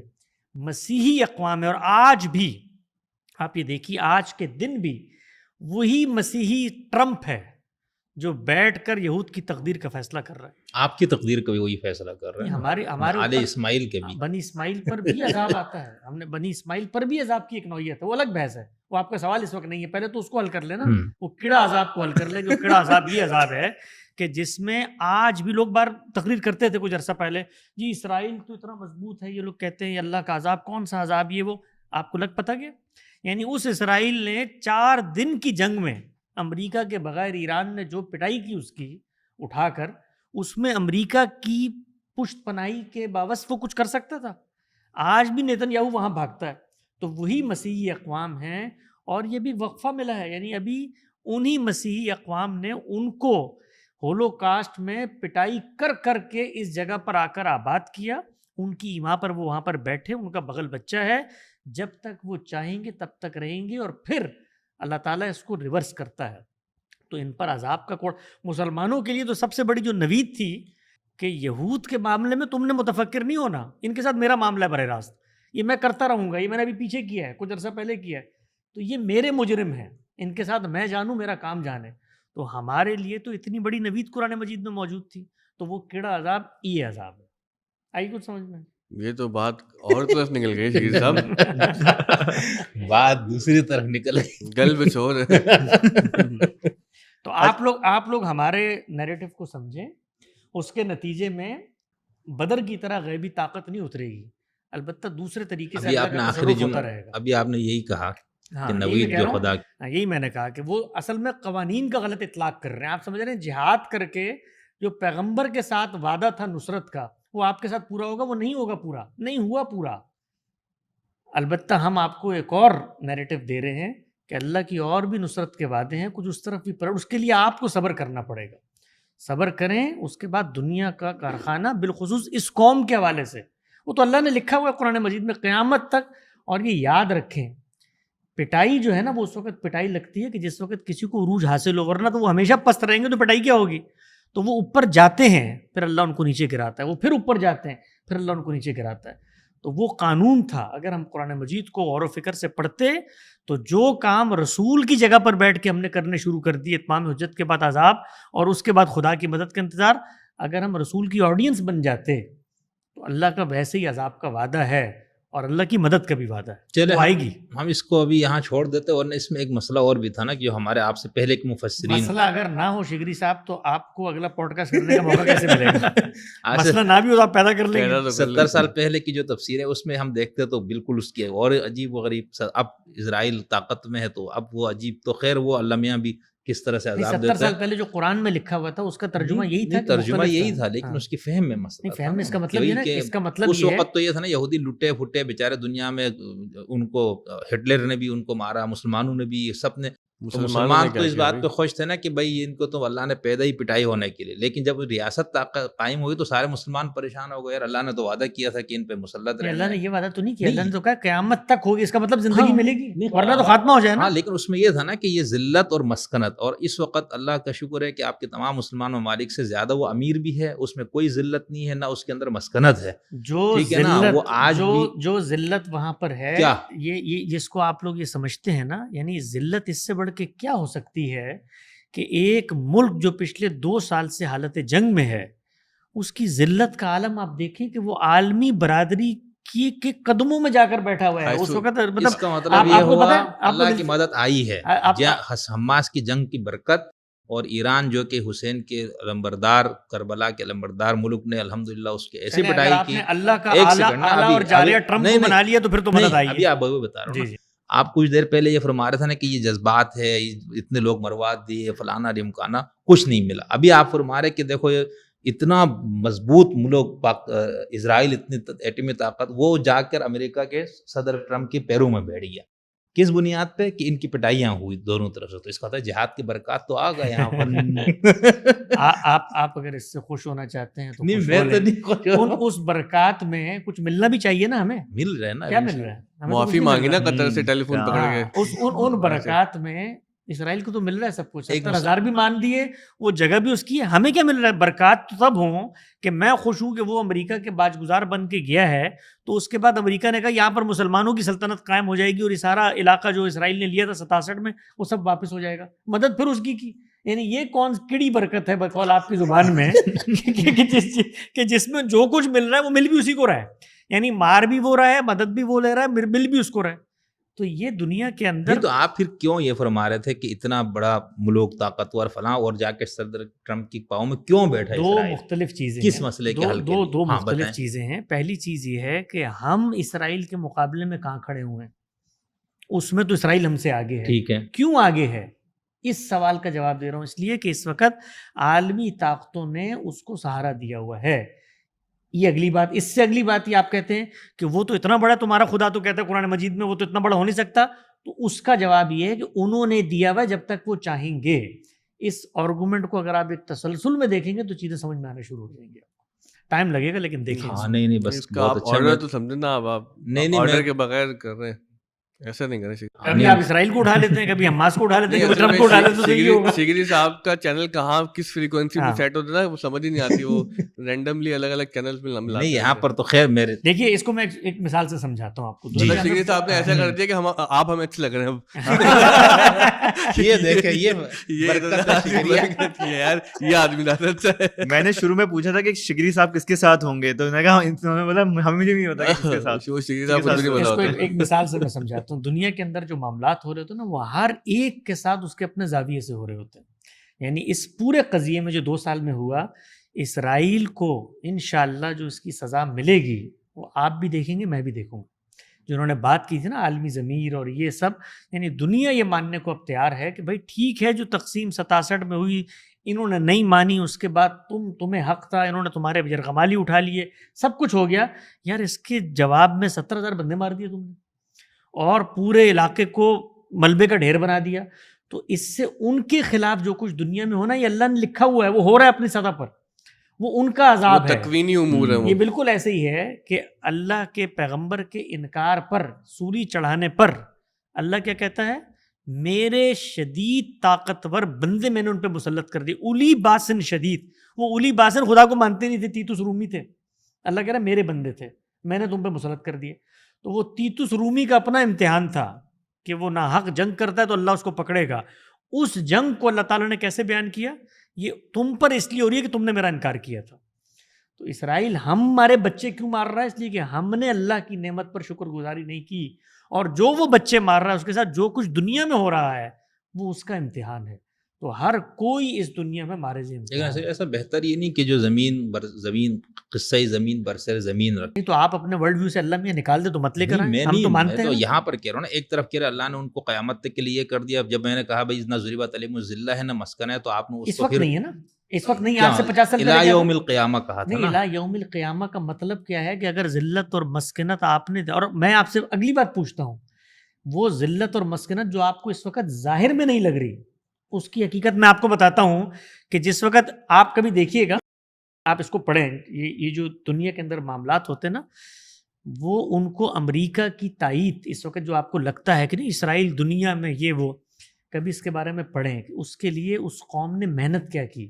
ٹھیک ہے، اس کا تو ہمیں انکار نہیں ہے، انکار نہیں. اور اگلی بات کر رہا ہوں، وہ محنت خاتمے کی طرف کیسے بڑھتی اور ہے. یعنی انشاءاللہ آپ تصور کر سکتے ہیں کہ کسی صدر کو بٹھا کر اس سے کہا جائے ٹیلی فون کر کے ذرا سوری بولو. انشاءاللہ یہ ہوتا ہے دنیا میں، کچھ طاقت کے باوجود ہوتا ہے، ایٹمی قوتوں کے ساتھ ہوتا ہے، ہمارے ساتھ کرتے ہوئے 100 دفعہ لوگ سوچتے ہیں. ویسے تو ذلہ کا دلیل تو نے ثابت کر دیا. نہیں ویسے تو اللہ یہ ابھی یہ لوگ تو ویسے آپ ان کو مسیحی نہ کہی تو ملحدین، اور انشاءاللہ کچھ سالوں کا کس نے کہا آپ کو ملحدین؟ چلو میں وہی کہہ رہا ہوں، ابھی اگر اس طرح نہیں ہے تو انشاءاللہ کچھ عرصے یہ اہل کتاب ہیں جو اپنے آپ کو اہل کتاب کہتے ہیں. جب مکمل ملحد بنے گا تو اس وقت آپ لوگ کیا تعویل پیش بنے گا تو دیکھ لیں گے. یہ کیا بات ہوئی بھائی تو ہمیں تو بھائی کیا وہ حادثہ جو ابھی پردہ افلاک میں ہے. میں آپ سے پوچھوں گا اسرائیل جب ملحد بنے گا پھر کیا ہوگا؟ خیر میں یہ دوسری طرف ہم بات امریکہ کر سے رہے زیادہ ہیں. اپنے ملحدوں کا خیال ہے. امریکہ ملحد بنے نہ بنے، جو ہمارے ملحد ہو رہے ہیں ان کو کیسے اسلام پر لے کر آنا ہے، وہ تو پہلے دین سے خارج ہے. اگر سیکھا مجھے صرف 30 سیکنڈ دے دے گا پھر آپ کنٹینیو کرے گا. آپ نہیں میں آپ کو روک نہیں رہا. آپ کہیں الحاد پہ تو نہیں آ رہے؟ نہیں میں الحاد تک بات پہنچی ہے نا. وہ ایک بات یہ کرنا چاہوں تو دیکھنے والوں کے لیے میرے خیال سے نا بڑا نقطہ اہم ہے. کوئی چگری صاحب دیکھا نا، چگری صاحب کی ان برکات کی وجہ سے ہمارے اندر جو تضادات ہیں ہم سمجھتے ہیں اور اللہ سے اور قریب ہو جاتے ہیں. یہ اصل میں بڑا مسئلہ ہے یہ کہ دیکھیں نا جس طرح سے ہم مسلمانوں نے آپس کے اندر جتنے کانفلکٹ اور کانفلکٹ کیا کنفیوژن پھیلا دی ہے، تو اس سے ہماری نوجوان نسل مذہب سے اور دین سے متنفر ہو رہی ہے. اب یہ مجھے بڑا آسان ہے غامدی صاحب کو میں کافر کہہ دوں، آپ کو گمراہ کہہ دوں، آپ مجھے کہتے ہیں اس کو کہتے ہیں، کہنے کے بعد بچے گا کیا ہمارا؟ کہ اس وقت جو الحاد کا جو غلبہ اور الحاد کی جو مصیبت ہمارے بچوں پر، ہمارے نوجوان نسل پہ تاری ہے، وہ بہت افسوس ہوتا ہے کہ ہمارا مذہبی طبقہ اس سے اس طرح سے میرے خیال سے نبرد آزما ہونے کی تیاری نہیں رکھتا. نہیں، وہ اصل میں مذہبی طبقے کا معاملہ یہ ہوتا ہے کہ ان کو یہ اندازہ نہیں ہوتا کہ یہ جو کچھ سوسائٹی میں اور خارج میں ہو رہا ہے وہ اس سے اتنے بے تعلق ہو جاتے ہیں کہ ان کو یہ اندازہ نہیں ہوتا کہ ان کی دعوت اور تعلیمات کے نتیجے میں دین نہیں پھیل رہا، الحاد پھیل رہا ہے. یعنی مجھ سے لوگ پوچھتے ہیں کہ آپ الحاد کا مقابلہ کیسے کر رہے ہیں، دنیا میں اتنا الحاد پھیل رہا ہے. تو میں نے کہا کون پھیلا رہا ہے الحاد بھائی؟ یعنی ملحدین کے پاس بیٹھے ہیں تو وہ آپ کی کتابیں نکالتے ہیں، آپ کے دین کے اوپر اعتراضات کرتے ہیں. مولویوں کے پاس جائیں تو آپ کہتے ہیں یہی دین ہے. ان کو جب کہتے ہیں یہ دین نہیں ہو، کہتے ہیں تم عقل دوڑا رہے ہو، دین تو یہی ہے بھائی، یہ تو تم لوگوں نے اپنا دین بنا لیا، غامدی نے اپنا دین بنا لیا، ان لوگوں نے اپنا دین بنا جو لیا. اختلافات ہیں وہ تو رہیں گے، اس پر مکالمہ ہونا چاہیے نا. اس مکالمے میں اصل چیز یہ ہے کہ کیا آپ ماننے کو تیار ہیں کہ دین اور دینی فکر دو الگ الگ چیزیں ہیں؟ یہ ماننے کو تیار ہیں؟ الحاد کا اس وقت سب سے بڑا جو پروردہ ہے اور فروغ کا کام کر رہا ہے وہ ہمارا مذہبی طبقہ ہے. الحاد کا مقابلہ کرنا ہے تو مذہبی طبقے کا، وہ الحاد تو خود بخود ختم ہو جائے گا. وہ جس وقت آپ بنیاد ختم کر دیں گے الحاد کی، اور الحاد کا میں آپ کو بتاؤں، سچی بات بتاتا ہوں، موردین کے ساتھ تعلقات بھی ہوتے ہیں، دوستیاں بھی ہوتے ہیں، میں نے بڑی دیانتداری سے ان کے قریب ہو کر، ایک تو وہ ہے نا جو فلسفیانہ مقدمے آپ ہر جگہ پڑھ رہے ہیں، پلیٹو سے لے کے جو ہے نا والٹیئر تک چل رہے ہیں، وہ دنیا کے مسائل ہیں، میں نے ان کے قریب ہو کر ان کا پرابلم سمجھنے کی کوشش کی. تو آپ یقین جانیں 90% موردین مولویوں کے ڈسے ہوئے ہیں. جو ان کو آپ نے مذہب بتا دیا ہے، مسلمانوں میں نہیں ہے یہ، دیگر روایتوں میں بھی ہے. آپ مسیحیوں میں دیکھیں، ہاں، مسیحیت کے اندر اس وقت امریکہ میں بھی حالیہ ایک سروے آیا ہے کہ جو نوجوان مسیحی ہیں ان میں پتہ نہیں 70-80% تعداد ہے جو اس وقت متنفر کیوں ملید ہو رہے مولد ہو رہے ہیں. دیکھ لے اپنے مولد ہو وہ رہے ہیں. ڈین براؤن بہت مشہور رائٹر ہے، ناولسٹ ہے، اس کا میں نے انٹرویو سنا تو اس نے کہا کہ بھائی پادری سے سوال کیا، اس نے جھڑک دیا اور وہاں سے بالکل. الحاد. لیکن اس میں یہ بھی تو ہے، اب آپ کنٹینیو کر لیں. نہیں میں نے کہا اس میں نے میں اپنا اشتہار جو ہے وہ چلا دیا. یہ پہلو بھی تو ہے نا کہ لوگ مذہب کی طرف بھی تو آ رہے ہیں نا، صرف الحاد کی طرف تو نہیں جا رہے، مذہب بھی پھیل رہے ہیں، لوگ روحانیت کی طرف بھی ہماری وجہ سے آ رہے ہیں. نہیں چلو کسی کی وجہ سے آپ بھی کی آئے وجہ تصوف پہ آ رہے ہوں گے نا. نہیں تو مذہب کی یہ طرف اس لیے آ رہے ہیں کہ اس زمانے میں گزشتہ 100 سال میں بعض لوگ ایسے پیدا ہوئے جنہوں نے مذہب پر براہ راست غور و فکر کر کے جو فقہ، کلام، تصوف، تاریخ کی آلائشیں تھیں ان سے اس کو پاک کر کے علیحدہ کر کے خالص قرآن و سنت کی بات کی. تو اس کے استحکام کی وجہ سے، اس چیز کے محکم ہونے کی وجہ سے بہت لوگ آ رہے ہیں. اب ان کا اشتہار تھا. اب نہیں تو یہی کام ایلیدیس والے بھی کر رہے تھے، انہوں نے ایک مارکیٹنگ کی تھی، ایک میں نے کر دی. یہی کام ایلیدیس بھی کر رہے تھے نا، قرآن و سنت سے براہ راست. ہاں، اس میں کشش کیوں نہیں اور آپ لوگوں میں کیا مسئلہ؟ ہاں یہ بڑی یا اچھی تو بات. آپ لوگوں نے ایسا کہا ہو نا لبرل لوگوں کو خوش کرنے کے لیے کوئی ایسی تعبیر دی ہاں ہو. مجھے یہ ایک وہ ہے کہ ڈائلیوٹ آپ تھوڑا سا یا میسج ڈائلیوٹ کرنے کی کوشش کی گئی ہے، جس کی وجہ سے جو آپ کو لبرل طبقہ ہے یا جو ماڈرن طبقہ ہے اس کو آپ اپنی طرف کیا کہتے ہیں کھینچ سکیں. یہ ایک آپ کے اوپر جو ہے وہ الزام لگتا ہے کہ آپ اپنی جو نیریٹو ہے نا وہ اس طرح سے لاتے ہیں کہ وہ طبقہ آپ کی طرف آئے. آپ کو پتہ ہے کہ آپ کی یہ مارکیٹ ہے، ہاں کہ وہی ہے ویسٹرن، جو کہ obviously they are already close to atheism and they are about to leave Islam. تو وہ دیکھتے ہیں کہ کون سی ایسی کیا کہتے ہیں برانچ ہے وچ آئی کوڈ پک اپ. تو یہ بھی ایک آپ کے اوپر الزام لگتا ہے. تو آپ اس کو کس طرح سے کیا کہتے ہیں اپنے آپ کو ڈیفینڈ کریں گے؟ نہیں کیوں ڈیفینڈ کریں گے اس کو؟ تو ہم اپنے سر چلیں کا تاج سمجھ کے قبول ڈیفینڈ کا کریں. لفظ چھوڑ دیں. اس کو ڈیفینڈ کیوں کریں گے؟ یہ تو اعزاز کی بات ہے. یعنی آپ کے خیال میں آپ کے معاشرے میں الحاد، سیکولرزم، دین سے بے رغبتی پیدا ہوئی ہوئی ہو، تو میں اس دور کے اندر جمعیہ اور قدریہ اور جبریہ اور اعتزال کے نقطہ نظر کو بیٹھ کے گفتگو کروں گا. وہ انہی موضوعات پہ تو گفتگو ہونی چاہیے جس کی وجہ سے لوگ دین چھوڑ کے جا رہے ہیں. تو آپ کے خیال میں یہ اصل میں ان کو پلیزڈ کرنے کے لیے آپ جو ہیں وہ دین کی موڈیفائڈ تعبیر پیش کر رہے ہیں. تو یہ تو آپ کی پرسیپشن ہوئی نا، نتیجہ ہوا. لیکن کر تو ہم ہی رہے ہیں. یعنی جس دور میں شخص پیدا ہو اور وہ اپنے زمان و مکان سے ماورا موضوعات پر گفتگو کر رہا ہو تو اس کو تو شفاخانہ امراض دماغی میں لے جانا چاہیے. بھئی اگر الحاد کا دور ہے، سوالات مذہب پر ہو رہے ہیں، لوگ رسول اللہ کی شادی کو موضوع بنا رہے ہیں، تو میں اس کو جواب نہ دوں. مذہب کو تبدیل نہ کریں نا، اس کی تعبیر اس طرح نہ یہ کریں. بہت اچھی بات کی آپ نے. میں تو اس سوال کے لیے منتظر رہتا ہوں، اس کی کوئی ایک دو بھی نہیں، ایک مثال پیش کریں کہ مذہب اصل میں یہ تھا، اس کو آپ نے تبدیل کر کے یہ کر دیا. ابھی دیکھیے گا شگری صاحب کیا کہانی سنائیں. 1 2 3 اینڈ گو. چلیں نہیں بہت ساری آج آپ اس ملت کے مذہبی طبقے کا قرض اتاریں، اور میں نے بھی کافی قرض اتارنے ہیں، بڑے عرصے سے منتظر ہوں، میں بھی کچھ قرض اتارتا ہوں. ذرا ایک نقطہ بتائیے کہ بھئی مذہب تو یہ تھا، اور جب آپ کہیں گے نا تھا، تو مذہب جو ہے وہ شمس الدین حسن شگری بلتستانی کے کہنے سے نہیں بنے گا. اس کو بتانا پڑے گا کہ بھائی یہ قرآن مجید کی آیت ہے، یہ اس لفظ کا مطلب ہے، عرب اس کو اس معنی میں بولتے تھے، یہ جملے کی تالیف ہے، یہ کلام کا سیاق ہے، اس سے یہ میں نے دین بنایا ہے، اس کے بعد آپ کا یہ دین ہے اور آپ نے اس کو تبدیل کر دیا. تو ٹائم شروع ہوتا ہے اب. فرمائیے. ٹائم قیامت تک ہے. ہاں نہیں ایک چیز ہوتا ہے ہم بتائیں نا ہاں، پوری یہ- تعبیر اس طرح یہ اچھا تھا. Nice way to spin. نہیں شکیل صاحب آپ نے بالکل ایمانداری سے بات آپ کریں کی. آپ. ہاں ایک وہ جو آپ ہمیں ان کچھ کے ہمارے نہیں حسن کچھ اپنے ماضی کے ہاں. ساتھ جو مذہبی نہیں طبقے کے ساتھ آپ کے تعلق ہے اس کا قرض ادا کریں. ایک تو بتا دیں. آپ کے غیاب میں جو باتیں کرتے ہیں فکر غامدی پہ, وہ میں نے آج آن لائن کروانی ہے آپ سے. کون میں ہاں، میں آپ کبھی بتائیں نہیں کرتا اعتراضات. ہوں, میرے کو پتہ ہی نہیں ہے. اعتراضات شروع کریں آپ.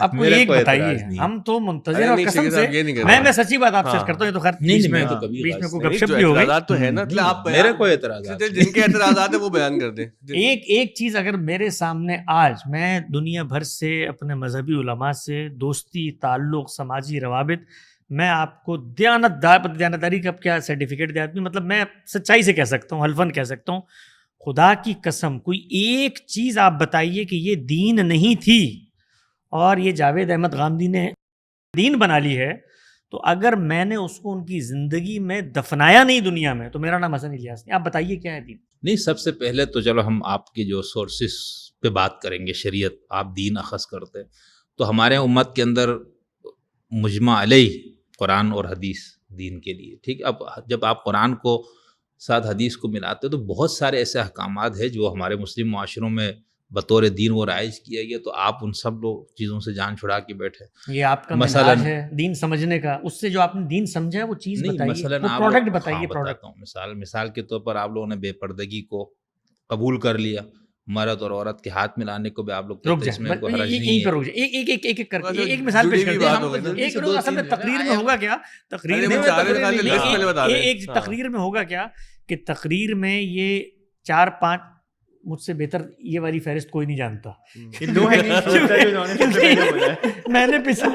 میں نے پچھلے 5 سال اس اعتراضات جو 23 اعتراضات ہے نا, ویسے میں ایک بات بتاؤں آپ کو, ایک بات ان کا مجھے- پوسٹ مارٹم مجھ سے بہتر کوئی نہیں کر ایک- سکتا. ایک بات بتاتا ہوں. ہم لوگ, میں اور ایک شکری چیز صاحب ہے. وہاں پہ گئے, وہ جو دسمبر میں لگتا ہے نا یہ قطب بک میلہ. کانفرنس جو ہوتی ہے یہاں پہ Karachi book fair. Karachi book fair, تو آپ کے جو المورد کا اسٹال تھا, تو میں شکری صاحب کو لے کے گیا کہ بھائی یہ کتابیں مل رہی ہیں. اب انہوں نے آپ کی 23 اعتراضات والی کتاب اٹھائی اور رکھ دی. اچھا ظاہر ہے کہ وہ جو وہاں پہ لوگ ہوتے ہیں ان کی خواہش ہوتی ہے کہ کتاب آنے والا خریدے, تو انہوں نے بولا آپ کیوں نہیں لے رہے, کہا نہیں میرے اقامت صاحب پہ 24 اعتراضات ہیں, اس میں صرف 23 بیان ہوئے. اچھا وہ بندہ مجھے دیکھ رہا ہے یار یہ کس کو لے کے آئے ہو. تو یہ شکری صاحب یہ جو ہے نا, آپ 24 میں اعتراضات بیان کر دیں. میرے خیال سے یہ تو ہاتھ ملانے والی بات تو میرے خیال سے فل ٹاس دے دی ہے, کیونکہ اس کا تو ان کے پاس ہو گیا اسکرپٹڈ آنسر. نہیں آج کل اسکرپٹڈ آج فیصلہ ہو جائے گا. آج کل ہمارا دور چل رہا ہے سارے فل ٹاس.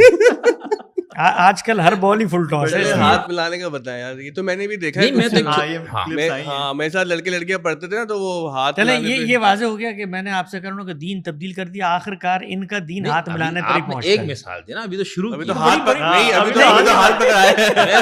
میں تو سورس آف شریعہ سے آگے جاؤں گا نا, ابھی تو انشاءاللہ آگے. ویسے میں آپ کی جگہ ہوتا نا تو بڑی چیز پیش کرتے تو نہیں ہم چھوٹی تو چیزیں ہاتھ اپنے ملانے کی. وہ ان کا تو اسٹائل ہے. بندہ جب فتوا لگائے کسی پر کہ یار یہ تو دین سے کیا ہاتھ ملانے پہ اعتراض کرتا ہے. شکری صاحب چائنا بم سے شروع کرتے ہیں, آگے جائیں گے.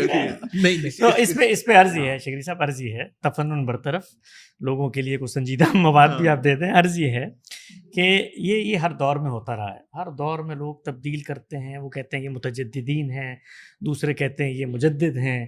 جو مجدد ہوتے ہیں وہ الفسانی بن جاتے ہیں, ان کے مکتوبات بھی لوگ پڑھتے ہیں. سب یہ دنیا کی کشمکش ہے. مذہبی طبقہ 1400 سال سے اس کشمکش میں ہے. ہم یہ بتاتے ہیں کہ دین کو سمجھنے کے 3 منہاج امت میں رائج ہیں. ایک سلفی منہاج ہے, ان کے اصل کی حیثیت روایت کو حاصل ہے. اصل کی حیثیت سے مراد کیا, فیصلہ کن حیثیت, جو بھی آپ نے بیان فرمایا تھا حدیث فیصلہ کر دے گی, آثار فیصلہ کر دیں گے. دوسری روایت فقہی روایت ہے, اس کے اندر اصل کی حیثیت اجماع کو حاصل ہے. اور تیسری روایت تصوف کی روایت ہے, ان کے اصل کی حیثیت آپ کے ذاتی مشاہدے اور تجربے کو حاصل ہے. چوتھی روایت ہماری روایت ہے. تو ہم نے جو کچھ دین تبدیل کیا آخر کسی اصول کے پروسیس سے گزر کے کیا ہوگا نا, جس کے بھی آپ نے تھوڑی سی جھلک دکھانے کی ناکام کوشش کی, مولویوں کے ساتھ اپنے تعلق کا اظہار کی کوشش کی.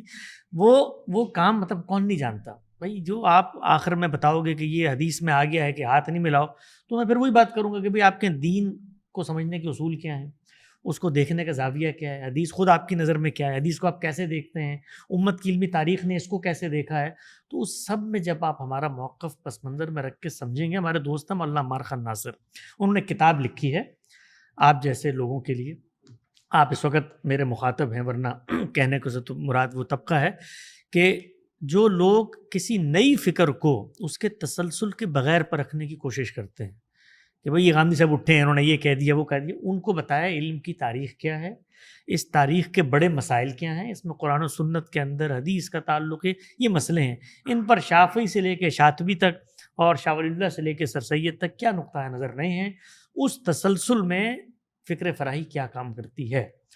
تو یہ بالکل ایسے ہی ہے کہ آپ ہمارا پورا کا پورا جو میتھڈولوجی یا منہاج ہے اس کو ایک طرف رکھیں اور اس کے بعد کہ تم نے یہ کر دیا وہ کر دیا، تو پھر اس کے بعد جو پھر میں کروں گا ظاہری بات ہے کہ بھئی بتاؤں گا کہ یہ اصول ہیں، اس کا اطلاق ایسے. آپ کہیں گے اصول تم نے خود بنا لیے، مجمع علیہ ہیں تو مجمع علیہ پہ بات ہوگی، اس میں پھر آپ جا کر ایک حدیث لے آئیں گے لن تجتمع امتی علی ضلالہ، اور سورہ نساء کی آیت لے آئیں گے ومن یشاقق اللہ، اس پر گفتگو کروں گا اس کا تو پھر ایک ڈیبیٹ ہے. تو اسی لیے میں دعوت دیتا ہوں دنیا بھر میں کہ جو لوگ یہ کہتے ہیں کہ بھئی دین اپنا بنا لیا ہے تو یہ مغرب کو خوش مشرق کو خوش، تو مغرب مشرق کو خوش کرنے کے بڑے آسان طریقے ہیں. یعنی اس کے لیے اتنی محنت نہیں کرنی پڑتی اصولوں کی تبدیلی کی، وہ بہت سارے متجددین نے کر دیے ہیں، وہ ہمارے ڈاکٹر فضل الرحمان بھی کر کے چلے گئے ہیں. وہ بہت سادہ طریقے ہیں. بھئی آپ یعنی آپ ڈاکٹر فضل الرحمان کو اس میں ڈال رہے کہ مغرب کو خوش کر کے چلے، نہیں، میں یہ نہیں کہہ رہا، میں کہہ رہا ہوں جو جی، اصول ان کے یہاں موجود تھے اس سے مغرب کو خوش. اس سے بہت آسانی سے وہ نتائج برآمد کیے جا سکتے ہیں جس میں یہ کشت اٹھانے کی ضرورت ہی نہیں ہے. نہیں، یہ یعنی تو اس میں آپ دین کو ڈاکٹر صاحب کا زیادتی نہیں، ڈاکٹر صاحب کی عزت آپ قدر کوئی مثال دے دیں. اب میں نہیں، ڈاکٹر صاحب کے جو اصول ہیں میں اس کو گمراہی پر مبنی سمجھتا ہوں، اور میں ان کو یہ سمجھ اخلاص کے باوجود، یعنی آپ ہمیں کہتے ہیں دین بنا لیا اور دوسروں کی فکر پہ بھی تنقید کی جاتی ہے. آپ مثال دیں، آپ نے ہم سے مثال مانگی. مثال دیتا ہوں میں. ان کے نزدیک جو تصور سنت ہے وہ اصل میں امت کے اندر پیدا ہونے والی ایک مجمع علیہ تعبیر جس نے دین کو زمین پر امپلیمنٹ کیا ہے وہ ہے.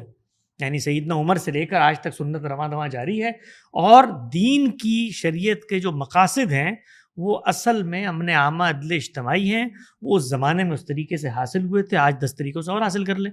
اس وقت ڈاکٹر فضل الرحمان کی گفتگو زیر بحث نہیں ہے، میرے دل میں بھی ان کی بڑی قدر و منزلت ہے. میں ان کو ایک دین کا سچا عالم سمجھتا ہوں. شیخری صاحب ہمیشہ جہاں بات ہو رہی ہوتی ہے اس کو اٹھا کے ادھر لے جاتے ہیں. نہیں، آپ نے مثال بندے کی، مثال اس لیے دی ہے، آپ لوگوں کے ساتھ بیچارہ ان کو بھی مثال اس لیے دی ہے آپ کو کہ اگر آپ نے ان کے بغیر شریعت کے اوضاع، دین کی حقیقی جو صورت ہمارے سامنے موجود ہے، اگر اس کو زمانے کے لحاظ سے ماڈیفائی کرنا تو زمانے کی تعبیرات موجود ہیں. یہ پوری ایک بحث ہے. اگر آپ مجھے اجازت دیں، لیکن یہ تو انٹرنل کانفلکٹ ہے نا مسلمانوں کے. میں تو مجھے اپنے اسٹیشن سے بات کروں گا کہ ایک آدمی جو باہر سے بیٹھ کے دیکھ رہا ہے نا، جس کے ذہن میں وساوس ہیں دین کے حوالے سے، وہ یہ پوچھتا ہے کہ بھائی کہ یہ جو اللہ نے دین بھیجا ہے اس میں اتنے سارے منہاج پیدا ہو جاتے ہیں، اتنی ساری فکریں پیدا ہو جاتی ہیں، سب ایک دوسرے کو گمراہ بولتے ہیں. غامدی صاحب بتاتے ہیں قرآن تو قطعی الدلالہ ہے، معنی واضح ہیں جو فوری مطالعے میں سیاق سباق کے اندر. تو پھر خدا نے ایک ایسا کلام بھیجا ہے کہ جس کے اندر پوری جو ہے امت لڑی جا رہی ہے ایک دوسرے سے.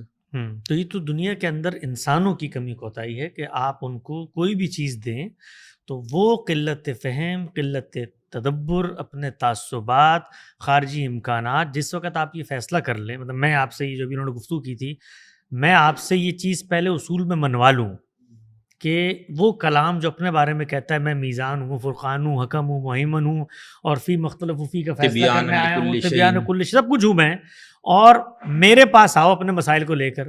آپ یہ اصول بنا لیں کہ اس کو سمجھنے کے لیے ضروری ہے کہ آپ تاریخ کو معیار مان لیں. تاریخ بتائے گی کہ قرآن مجید کیا کہہ رہا ہے. اس کو سمجھنے کے لیے ضروری ہے کہ آپ اجماع کو معیار مان لیں.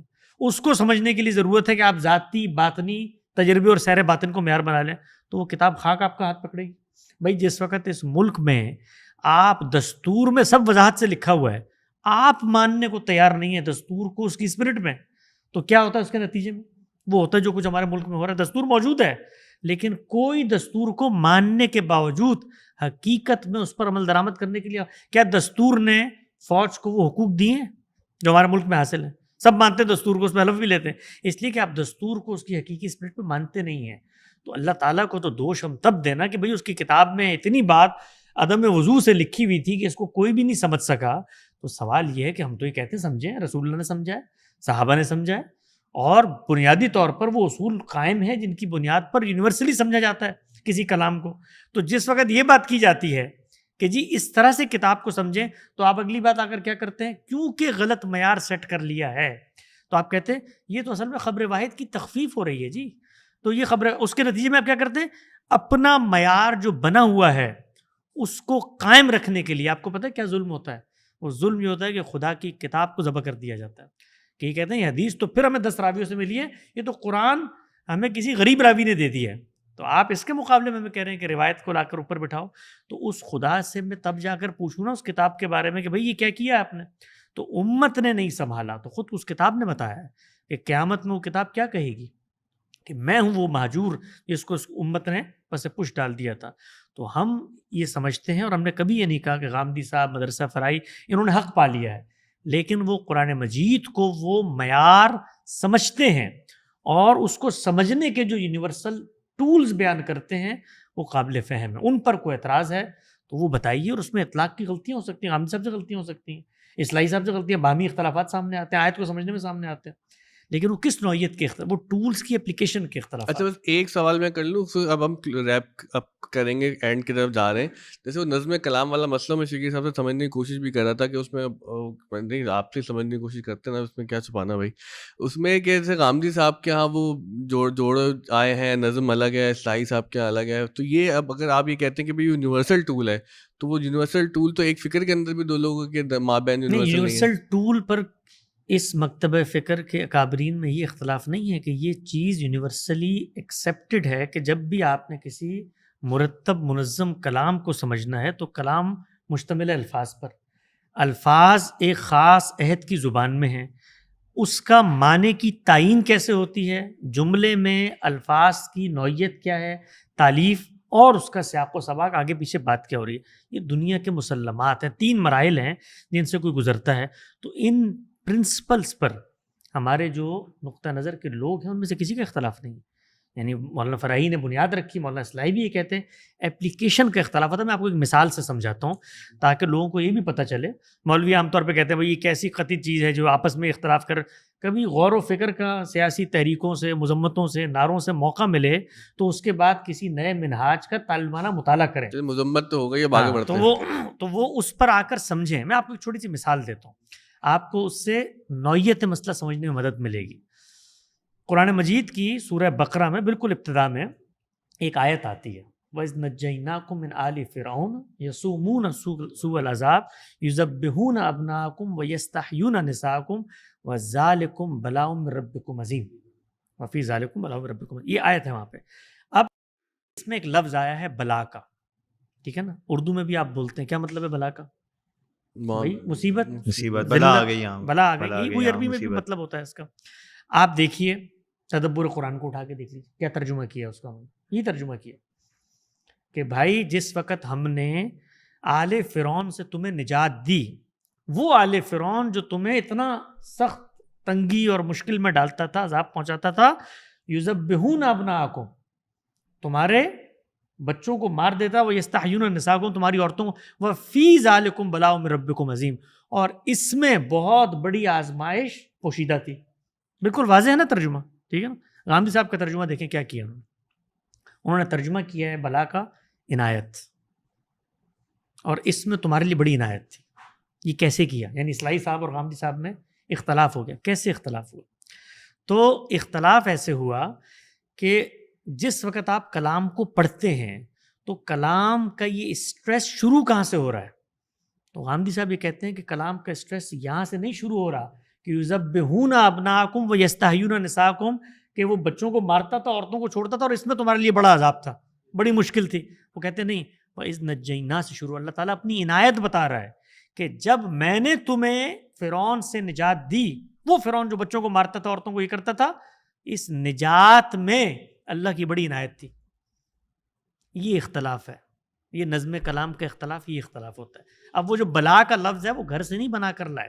بلا کا لفظ مشترک معنی کا عربی کا لفظ ہے، اس کے اندر دونوں معنی پائے جاتے ہیں. تو اب یہ پوری تقریر میں کر دوں 3 صدیاں لوگ قبول نہیں کریں گے. یہ غامدی صاحب کو سمجھ میں آیا، فلاں کو ہوا، یہ ہوا، وہ ہوا. تو اب آخر میں بتا دیتا ہوں کہ شاہ عبد القادر کا ترجمہ بھی یہی ہے. یعنی شاہ عبد القادر علیہ رحمہ نے شاہ ولی اللہ کے خانوادے کے گل سرسب چشم و چراغ، انہوں نے قرآن مجید کا ترجمہ کیا، انہوں نے بھی بلا کا ترجمہ یہاں پہ عنایت کیا. تو اب میں ان کو آ کر جب بتاؤں کہ شاہ صاحب نے بھی کیا ہے تو ماشاءاللہ امت کی علمی روایت اور تاریخ اور سب سے جڑ کر سب قابل قبول ہو جائے گا. میں اکثر بیان کرتا ہوں کہ فیس بک پہ ایک زمانے میں جب بہت مارکے ہوتے تھے تو ایک صاحب نے بہت مجھے تنگ کیا اور پڑھا لکھا یہ ہو گیا وہ گیا، تو میں نے ان کو ایک پرائیویٹ میں میسیج بھیجا. میں نے کہا جو آپ ایک آیت پہ ہماری بحث ہو رہی تھی، تو میں نے کہا یہ جو آپ نے لکھا ہے، پہلے تو میرا دل جو ہے وہ اندھیروں میں تھا، لیکن میں نے آج حکیم الامت کا ایک شذرہ پڑھا ہے، اس کے بعد بالکل بات واضح ہو گئی. تو انہوں نے کہا کون سا؟ تو میں نے بھیجا ان کو وہ شذرہ.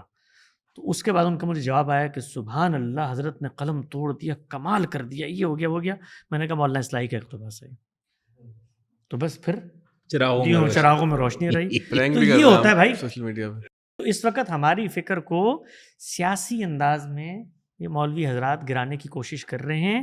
یہ وہ احرام ہے جو سنگریزوں سے ڈھایا نہیں جا سکتا. تو جوڑے والی بات ہے صورت ہے، یہ کوئی نس ہے اس پر یا یہ تفردات میں سب من المثانی سے لیتے. جی ہاں بالکل، نس موجود ہے، نس پیش کریں، آپ پیش کریں اگر نس موجود نہیں ہے، ورنہ نس جائیں یہاں سے.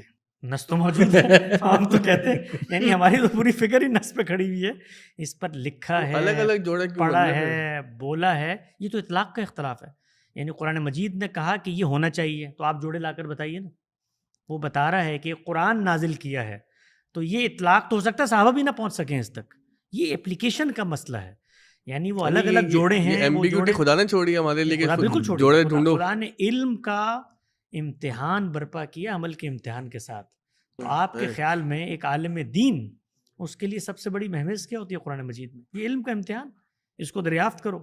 یہ کیوریوسٹی اگر اللہ نہ رکھتا تو آپ کے تفسیر کا علم پیدا ہوتا. نہیں، لیکن اس میں آپ لوگ بہت قطعیت اور حتمیت کا راستہ اختیار کرتے ہیں. اس پہ لوگوں کو تھوڑا سا زیادہ مسئلہ.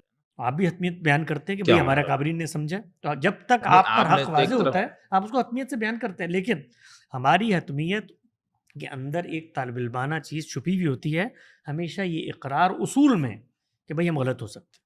اس وقت مجھے ٹھیک لگ رہی ہے نا، میں اس وقت بھی اگر یہی کہوں کہ ٹھیک بھی لگ رہی ہے غلط بھی لگ رہی ہے، تو پھر میں کیا کہہ رہا ہوں؟ یعنی کہ اگلے ایڈیشن کا انتظار کریں میزان کا. اگلے ایڈیشن تک حتمیت ہوتی ہے ہمارے. آپ لوگ بھی یہی موقف رکھتے رأینا صحیح و یحتمل الخطا. ہاں بالکل. پھر قطعی الدلالہ کتھا ہو؟ اللہ کی کتاب کے بارے میں قطعی الدلالت کی بات ہو رہی ہے، میری رائے کے بارے میں. کتاب کے بارے میں، کتاب سے جو آپ کو فہم حاصل. ہاں تو میرا فہم تو خدا کی کتاب نہیں ہے نا بھائی، تو اس کو قطعیت حاصل، وہ قطعی نہیں ہے. ہرگز نہیں ہے. میرا فہم جھگڑا کیا پھر آپ میں باقیوں میں. جھگڑا یہ ہے کہ اس آیت کی ایک متعین تعویل ہوگی، اس کو آپ چیستان نہیں بنا سکتے. جب اللہ کے ہاں وہ ایک متعین معنی تک پہنچاتا ہے تو اس کی ایک تعویل آپ نے کرنی ہے. وہ آپ کی ہو سکتی ہے، وہ میری ہو سکتی ہے، میری غلط ہو سکتی ہے، آپ کی صحیح ہو سکتی ہے. تعویل ایک ہوگی اور وہ اس کی قدرت رکھتی ہے. وہ جب تک ایک متعین تعویل نہیں دے گی تب تک وہ میزان نہیں بن سکتی. باقی لوگ کیا کہتے ہیں حسن صاحب؟ باقی لوگ یہ کہتے ہیں کہ قرآن مجید کی آیات کے متعدد مفاہیم ہو سکتے ہیں، اور آپ لوگ کہتے نہیں ہو سکتے. اور جو تعویلا الا واحد، یہ تو مولانا فرائی کے سب سے بڑا اصول ہے قرآن مجید میں. تو اختلاف ہے. اس سے آگے کی بحثیں ہیں، وہ آج کے دور کی مغرب کی بحثیں ہیں. لوگ کہتے ہیں یہ مغرب سے مروب ہوئے ہیں، یہ ہوئے ہیں. اصل مغرب سے مروب ہمارا آج کے عہد کا مذہبی علم ہوا ہے، اور اس مذہبی علم کا بھی ایک خاص طبقہ ہوا ہے جو کیا کہتا ہے یہ زبان تو اس قابل ہی نہیں ہوتی. یہ بحث ہماری 14 سال علمی روایت میں کبھی ہوئی کہ زبان اس قابل نہیں ہوتی. زبان اگر قطعی نہ ہوتی تو انسان ضمائر کبھی ایجاد نہ کرتا. میں تو ضمیر استعمال کر کے یہ اعتماد رکھتا ہوں، وہ کہہ کر انہیں کہہ کر کہ آپ اس تک پہنچ جائیں گے.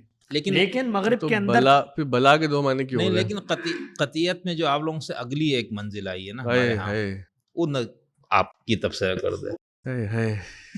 لاہور جانا پڑے گا اس کے لیے. اس کے لیے ہمیں لاہور جانا پڑے گا ڈاکٹر خضر یاسین صاحب کے پاس. مجھے بھی لے جائیے گا ساتھ ہی. نہیں وہ بلا کے وجہ سے مجھے میری کم علمی معاف کرنا. پھر تو پھر بلا کے دو معنی پھر کیوں ہو رہے ہیں؟ اگر معنی موجود ہے نا، تعویل تو ایک ہوگی. وہ مولانا اصلاحی بھی ایک تعویل کریں گے. وہ تو عین کی بھی دو معنی ہیں. معنی تو مشترک ہو سکتے ہیں. لغت میں ایک لفظ کے کئی معنی ہیں. کلام آپ کو ایک معنی تک پہنچاتا ہے یا نہیں پہنچاتا؟ تو دیکھیں نا، ایک آدمی کو وہاں پہنچا رہے ہیں، ایک آدمی کو وہاں پہنچا رہے ہیں. تو ایک وقت میں پہنچا رہا ہے نا، ایک وقت میں دو جگہ نہیں پہنچ سکتا. وہ ایک وقت میں یا تو اس کو ماننا پڑے گا کہ کلام کا اسٹریس نجینا سے شروع ہو رہا ہے. ہائزنبرگ کا پرنسپل آف انسرٹینٹی پڑھا رہے ہیں ہمیں. وہ بیسکلی یہ کہہ رہے ہیں کہ آپ ایک چیز کو مانتے رہیں، پھر اگر آپ کو بعد میں لگے کہ شاید یہ غلط ہو سکتی ہے، آپ نے تحقیق کی تو پھر وہ چینج ہو جائے گی. اور اس میں آپ لوگ حق کے تعدد کے قائل نہیں رہیں گے، پھر حق ایک ہی ہوگا. ہاں تو اللہ کے نزدیک ہے نا، ان اللہ کلام قطعی الدلالہ ہے، ان دا شگری نہیں ہے. بھائی شگری صاحب تو میرا فہم سن رہے ہیں، آپ کا فہم سن رہے ہیں. تو شگری صاحب یہ تو کہہ جھگڑا کیا بچا؟ جھگڑا بچا نا بھائی، جھگڑا بچا. جب تک آپ اس کلام کو قطعی الدلالہ نہیں بنائیں گے، اس وقت تک خارج سے آ کر وہ اپنا معنی کی تعین کروائے گا. وہ کلام خود قطعی الدلالہ ہے. وہ یہ کیپیسٹی رکھتا ہے کہ اپنا مفہوم، اپنا معنی، اپنا مدعا آپ تک پہنچا سکے. اس کے اندر یہ صلاحیت ہے. آپ کیا کہتے ہیں؟ اس سے بحث کیا پیدا ہوتی ہے؟ بحث یہ پیدا ہوتی ہے کہ نہیں، وہ کلام قطعی نہیں ہے، اس کی تبیین ہونی ہے، اس کی تشریح ہونی ہے، اس کا بیان ہونا ہے، اس کی توضیح ہونی ہے، اس کے اندر نسخ ہونا ہے، اس کے اندر اضافہ ہونا ہے، اس کے اندر ترمیم، تغیر، تبدیلی ہونی ہے.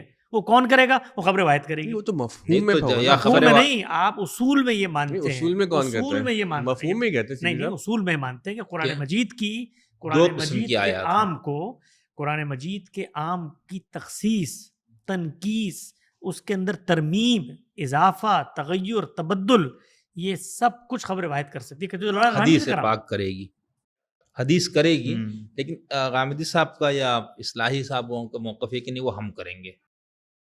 یہی مسئلہ ہے نا، یہی نیا بات ہے. کام ڈال لیا انہوں نے. ہم کریں گے، ہاں. لیکن اس کتاب کو حکم مان کر، اور آپ کو یہ بتانا پڑے گا کہ یہ ہم نے کیا ہے.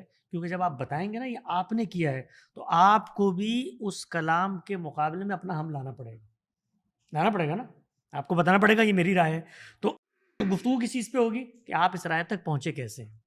ہم ہوئے، تم ہوئے کہ لیکن میر ایک ہوئے. آخری بات مجھے جی، بتا دیں حسن ایک ایک آخری بات سب کر لیتے ہیں. کہ اسی قطعی الدلالہ، طبیان لکل شیء، تفسیر لکل شیء، سیاق و سباق، تالیف جملہ اور یہ سب رکھ کے یہ کہاں لکھا ہوا ہے کہ باشعور ملحد بے شعور مومن سے بہتر ہے یا جی. خدا کی ہاں وہ زیادہ؟ ٹھیک. ایک کتنے لکھا ہوا ہاں. بس یہ ہمارا آخری چلیے سوال. چلیے، یہ جو ان کا سوال ہے انہی کی زبان میں استقبال ہے. اس قطعی الدلالہ، اس کلام کی موجودگی میں یہ کہاں لکھا ہوا ہے کہ بے شعور مسلمان قیامت کے دن اللہ تعالیٰ جنت میں داخل کر دیں گے؟ وہ آیت بیان کر. نہیں، وہاں یہ بھی نہیں لکھا کہ باشعور نہیں، وہ مسلمان کو میں بتا داخل دوں گا کرے نا. گا. اچھا، وہ تو میرا وہ موقف ہے، آپ وہ تو میرا موقف ہے، اس کے دلائل میں دوں ہاں. گا. پہلے تو ذرا مجھے یہ بتائیں کہ جس چیز پر اعتراض ہو رہا ہے، ذرا اس کی بنا استدلال تو قرآن سے لے کر آئیں. نہیں، اس میں ان الذین آمنوا وعملوا الصالحات، ٹھیک ہے، من آمن باللہ والیوم الآخر، 3 چیزوں پر ایمان، اس کے بعد عمل صالح کرے، وہ جنت میں جائے گا. ایمان کیا ہوتا ایمان بتایا ہوا نا، من آمن باللہ ہے؟ ایمان کیا ہوتا بتا رہا ہوں.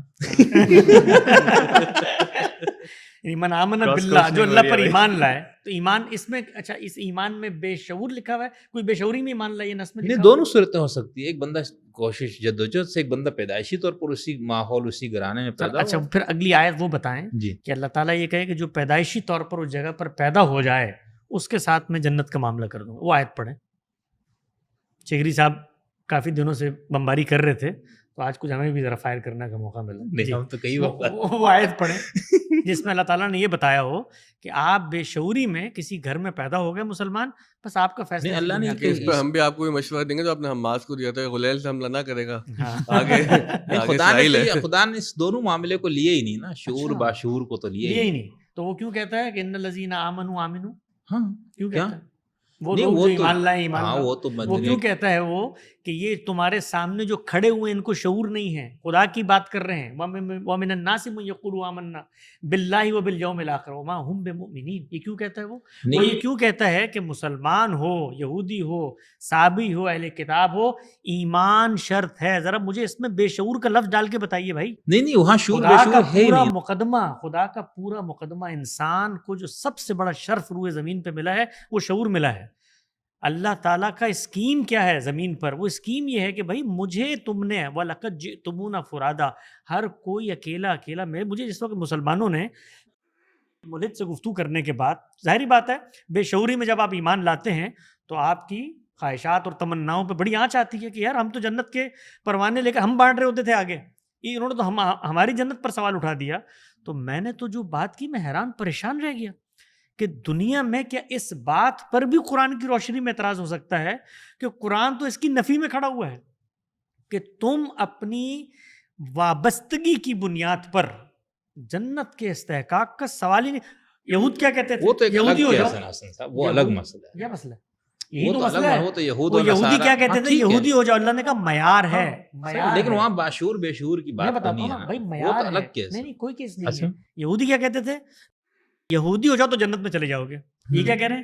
مسلمان ہو جائے تو جنت میں چلے جاؤ گے. شعور بے شعور کی بحث نہیں. اللہ نے کیا کہا؟ مسلمان نہیں، مومن ہونا مومن پڑتا ہو ہے. وہ جائے. اس میں مومن، اچھا مومن کیا ہوتا ہے؟ بے شعور ہاں، مومن کیا ہوتا ہے ذرا بتائیے. ولایت علی کو ماننا ایمان. اچھا بس ٹھیک ہے. ہاں، اس کے تو بغیر یہ نہیں. دنیا ہے. یار آپ تو یہ تو اصل تو میں ہم ایسا گرایا ہم نے اسی مفہوم یہ تو سب ان کی نظر میں تو آپ جیسے باشعور مسلمان بھی یہ مسلمان جب ہے. تک ولایت علی کو نہ نہیں مانے. یہ مسلمان ہے، یہ مومن مومن نہیں. ہاں، یہ ہے کہانی. ایمان کی شرط پوری یہ نہیں ہوئی. حقائق ہے دنیا کی، یہ حقیقت ہوتی ہے. آپ اللہ کی کتاب کو پڑھیں، اس کا مطالعہ کریں، اس پر ڈیرے ڈالیں اور اپنے طے شدہ امور کو اس کی بارگاہ میں ایسی قربانی دینی پڑتی ہے نا اپنی اداؤں کی اور اپنی ملت کے انظام کی کہ بھئی ہم پیدا ہوئے ہم جنت میں.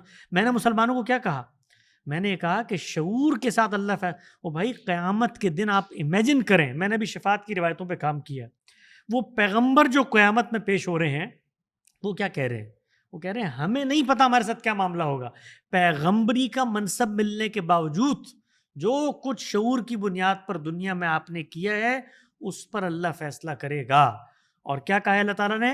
لِيَبْلُوَكُمْ فِي مَا آتَاكُمْ. جو نعمتیں علم کی فضل کی تمہیں میں نے دی ہیں اس پر فیصلہ کروں گا. تم یہ سمجھتے ہو کہ گھر میں، اور ذرا تصور کریں اس بات سے میں اس کو جوڑتا ہوں، ہم دنیا کو خدا کا یہ پیغام دے رہے ہیں، اس میں آفاق اور انفس کی حقائق و دلائل بیان ہوئے ہیں، اور یہ خدا کا انصاف دیکھو کہ تم تو کہتے تھے کہ وہ جنگ ہو بھی چکی، اس میں رکھا نہیں ہم نے اب تک قدم، کہ تم مسلمان پیدا ہو کے جنت میں چلے گئے اور مجھ ملحد کو اللہ تعالیٰ جلائے گا جو شعور کے رستے میں چل کر کچھ سوالات اٹھا رہا ہے، کچھ اعتراضات کر رہا ہے، کچھ انکار کر رہا ہے.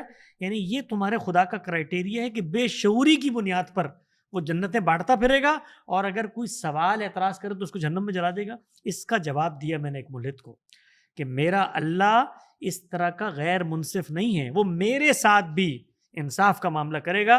میری ظاہری شناخت، اللہ تعالیٰ کیا کہتا ہے؟ وَمَن لَمْ يَحْكُم بِمَا أَنزَلَ اللَّهُ فَأُولَٰئِكَ هُمُ الْكَافِرُونَ فَأُولَٰئِكَ هُمُ الْفَاسِقُونَ. کس کو کہہ رہا ہے؟ مسلمانوں کو کہہ رہا ہے. جو میری شریعت پر عمل پیرا نہ ہوئے عند اللہ وہ کافر ہیں. عند اللہ لکھا ہو ادھر؟ جی ادھر عند اللہ تو نہیں لکھا. اللہ کی شریعت پر عمل یہ تو پیرا نہ طالبان ہوئے. والی آیت ہے. آپ اللہ فیصلہ کرے گا. اللہ وہ آیت بتائیے اس میں اللہ نے کہا ہو کہ آپ فیصلہ کریں زمین پر. اللہ کر رہا ہے فیصلہ. اللہ کہہ رہا ہے وہ کافر ہیں، آپ اللہ میاں بن جائیں تو پھر فیصلہ کر دیں، یا اللہ میاں سے آیت لے کر آ جائیں اس میں کہے گی جی کل سے شگری صاحب بھی کفر اور اسلام کا فیصلہ کریں گے. تو ہم لوگ اتنے آسان لوگ نہیں ہیں شگری صاحب جتنا ہلکا سمجھا. ہاں نہیں بالکل. یہ مذہبی لوگوں کو بھی بتائیں یہ یقیناً ایسا. مذہبی لوگوں کو یہ بات بتائیں کہ یہ ایک پورا کا پورا ڈسکورس ہے. اس ڈسکورس کو اس طرح گزرتے ہوئے جو ہے نا چونٹیاں بھر کے گزرنے کی زمانہ چلا گیا.